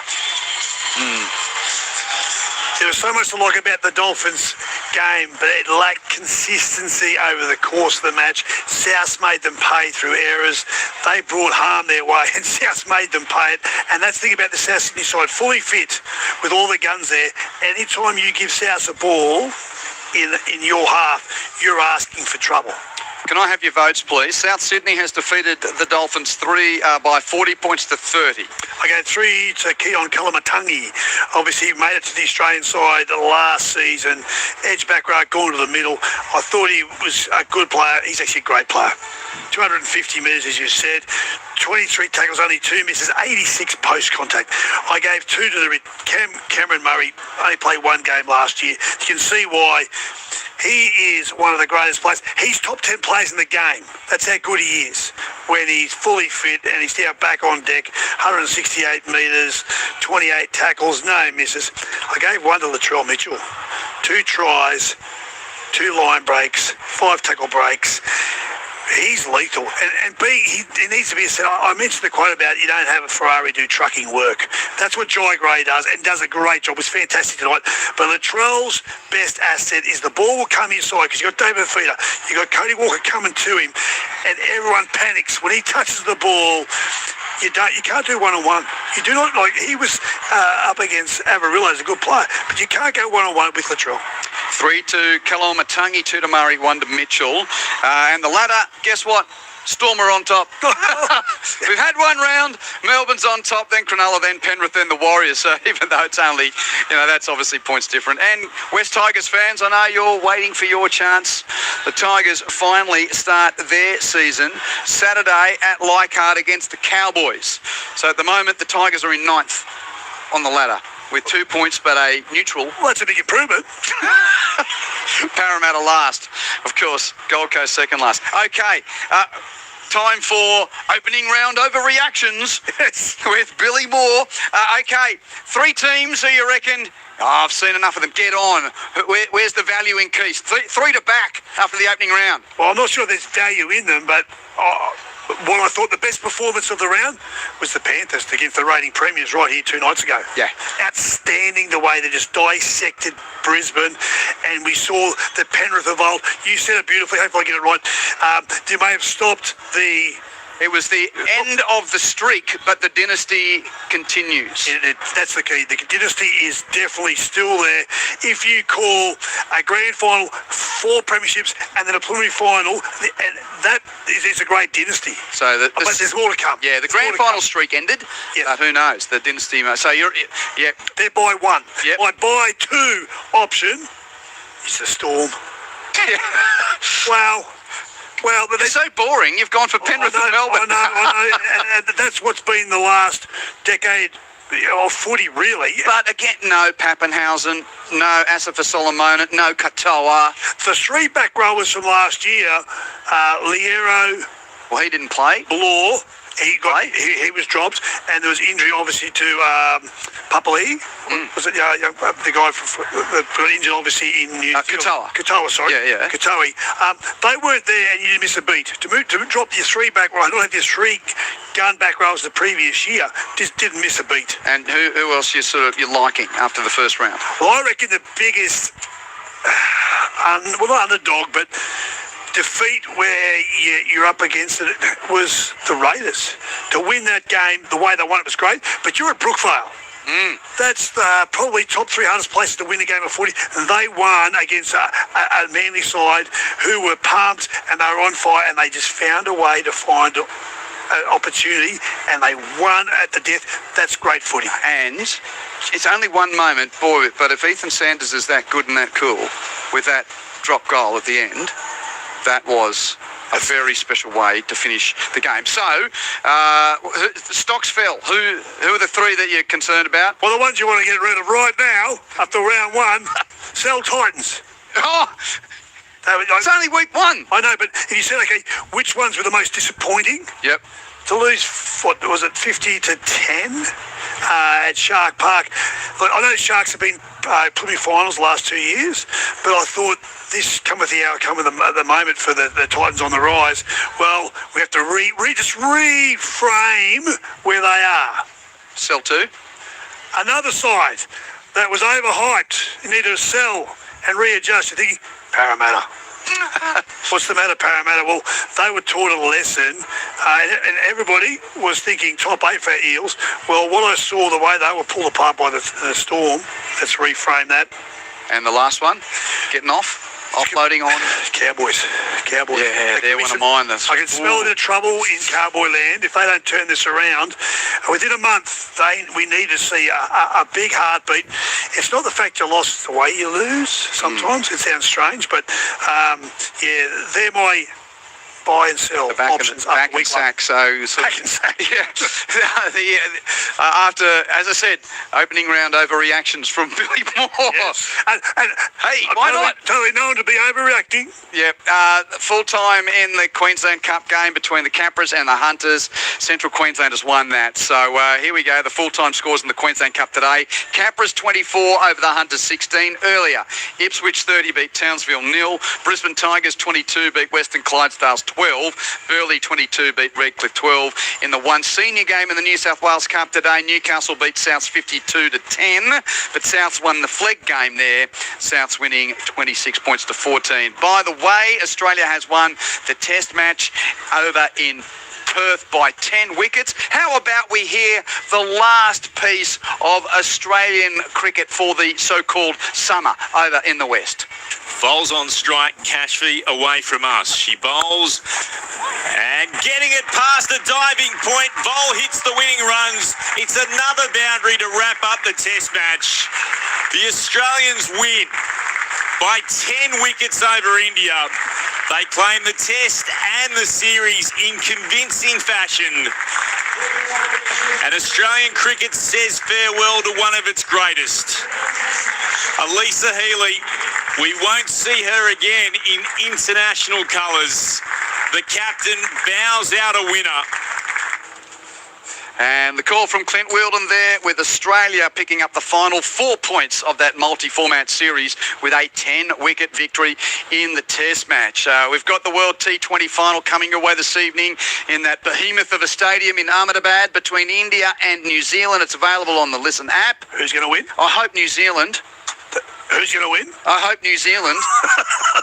hope there's nothing. It's a 20-over game. You don't predict with any kind of confidence. By the way, I know you've got your drive up the highway. You just got to wait a little bit, and then the Tillies are on the radio. Oh, I'll get a great listen on the way home. Can't wait. Matildas versus Korea Republic. That getting underway in about an hour from now with the broadcast from Ned Hall and the team at the Olympic Stadium. Thank you for the opening weekend. Thanks to Zane down the road and Branko down in the rain. Branko here on the faders and Spriggy back in the studio. So that completes round one. We're going to open up round two. It's you and I once more here Thursday night. Broncos versus Para. 2 first-round losers. Ooh, that'll be heat on. Yeah, Ruwan Sims, by the way, is joining Maury for NRL Monday tomorrow. So make sure you tune in at 6:30 Australian Eastern Daylight Time. It also is that time north of the Tweed when you get it on local radio here. Wave to Garlic, passes right from Murray through the hands. It's given to Gray to the edge. Brighton taps it to the edge for Graham. Campbell Graham for the corner. Campbell Graham scores for the Bunnies in the opening 40 minutes at the Cauldron. 13 on 13. 8-10 out to the left. It's Garlic given to Walker. Intercept. Amarillo's got money to run. He's one of the quickest in the league. Graham chasing him. He won't get him, Zane. He will not get him. Amarillo slides and scores. No one chases down Winks at Randwick, Zane. Amarillo's one of the slickest in the comp. Whiten now with the distributor. Passes infield to Garlic. He gets it on to Murray, who beats a one. Passes to the left through Kalamatangi to Walker to Mitchell. Latrell goes in south. Latrell Mitchell scores for the first time in 2026. The feed is going to play at 6 metres from halfway. Garlic, a dummy, breaks the marker defence up to the 30, up to the fullback, passes to Gray. Gray goes in for another South try. Under the dot. Kalamatangi's tackled, only 26 metres out for South. Played to Mamazelos to the left. Murray to Walker. Gives it to Fafita. Hits and spins. Passes to Johnston. 211. Alex Johnston scores right on half-time.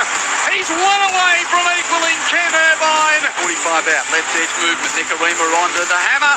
How he beats one, beats two for the first time at the Cauldron in 2026. You can't touch him. Hamiso is in and the game is alive. Centre field and 13 out. South leader by 6 to the right. Sullivan outside in play to Hubner. Hubner gets through the tackle. Keeley, is that a double movement or did he get through the tackle? No, he got through the tackle and goes into the in-goal to score. Oh, knock on. Second play from Asako. South scoop it up. Pass it to Latrell on the edge. And Mitchell goes in to score for South Sydney on a horrendous blunder from Jermaine Asako. This will be the last play of the game. 11 in from touch on the right. Asako 25 metres out. He does kick the penalty goal, and that is the last play of the game. And South Sydney is a round one winner in the 2026 NRL Premiership. They've come to the Cauldron. They've beaten the Finns by 40 points to 30.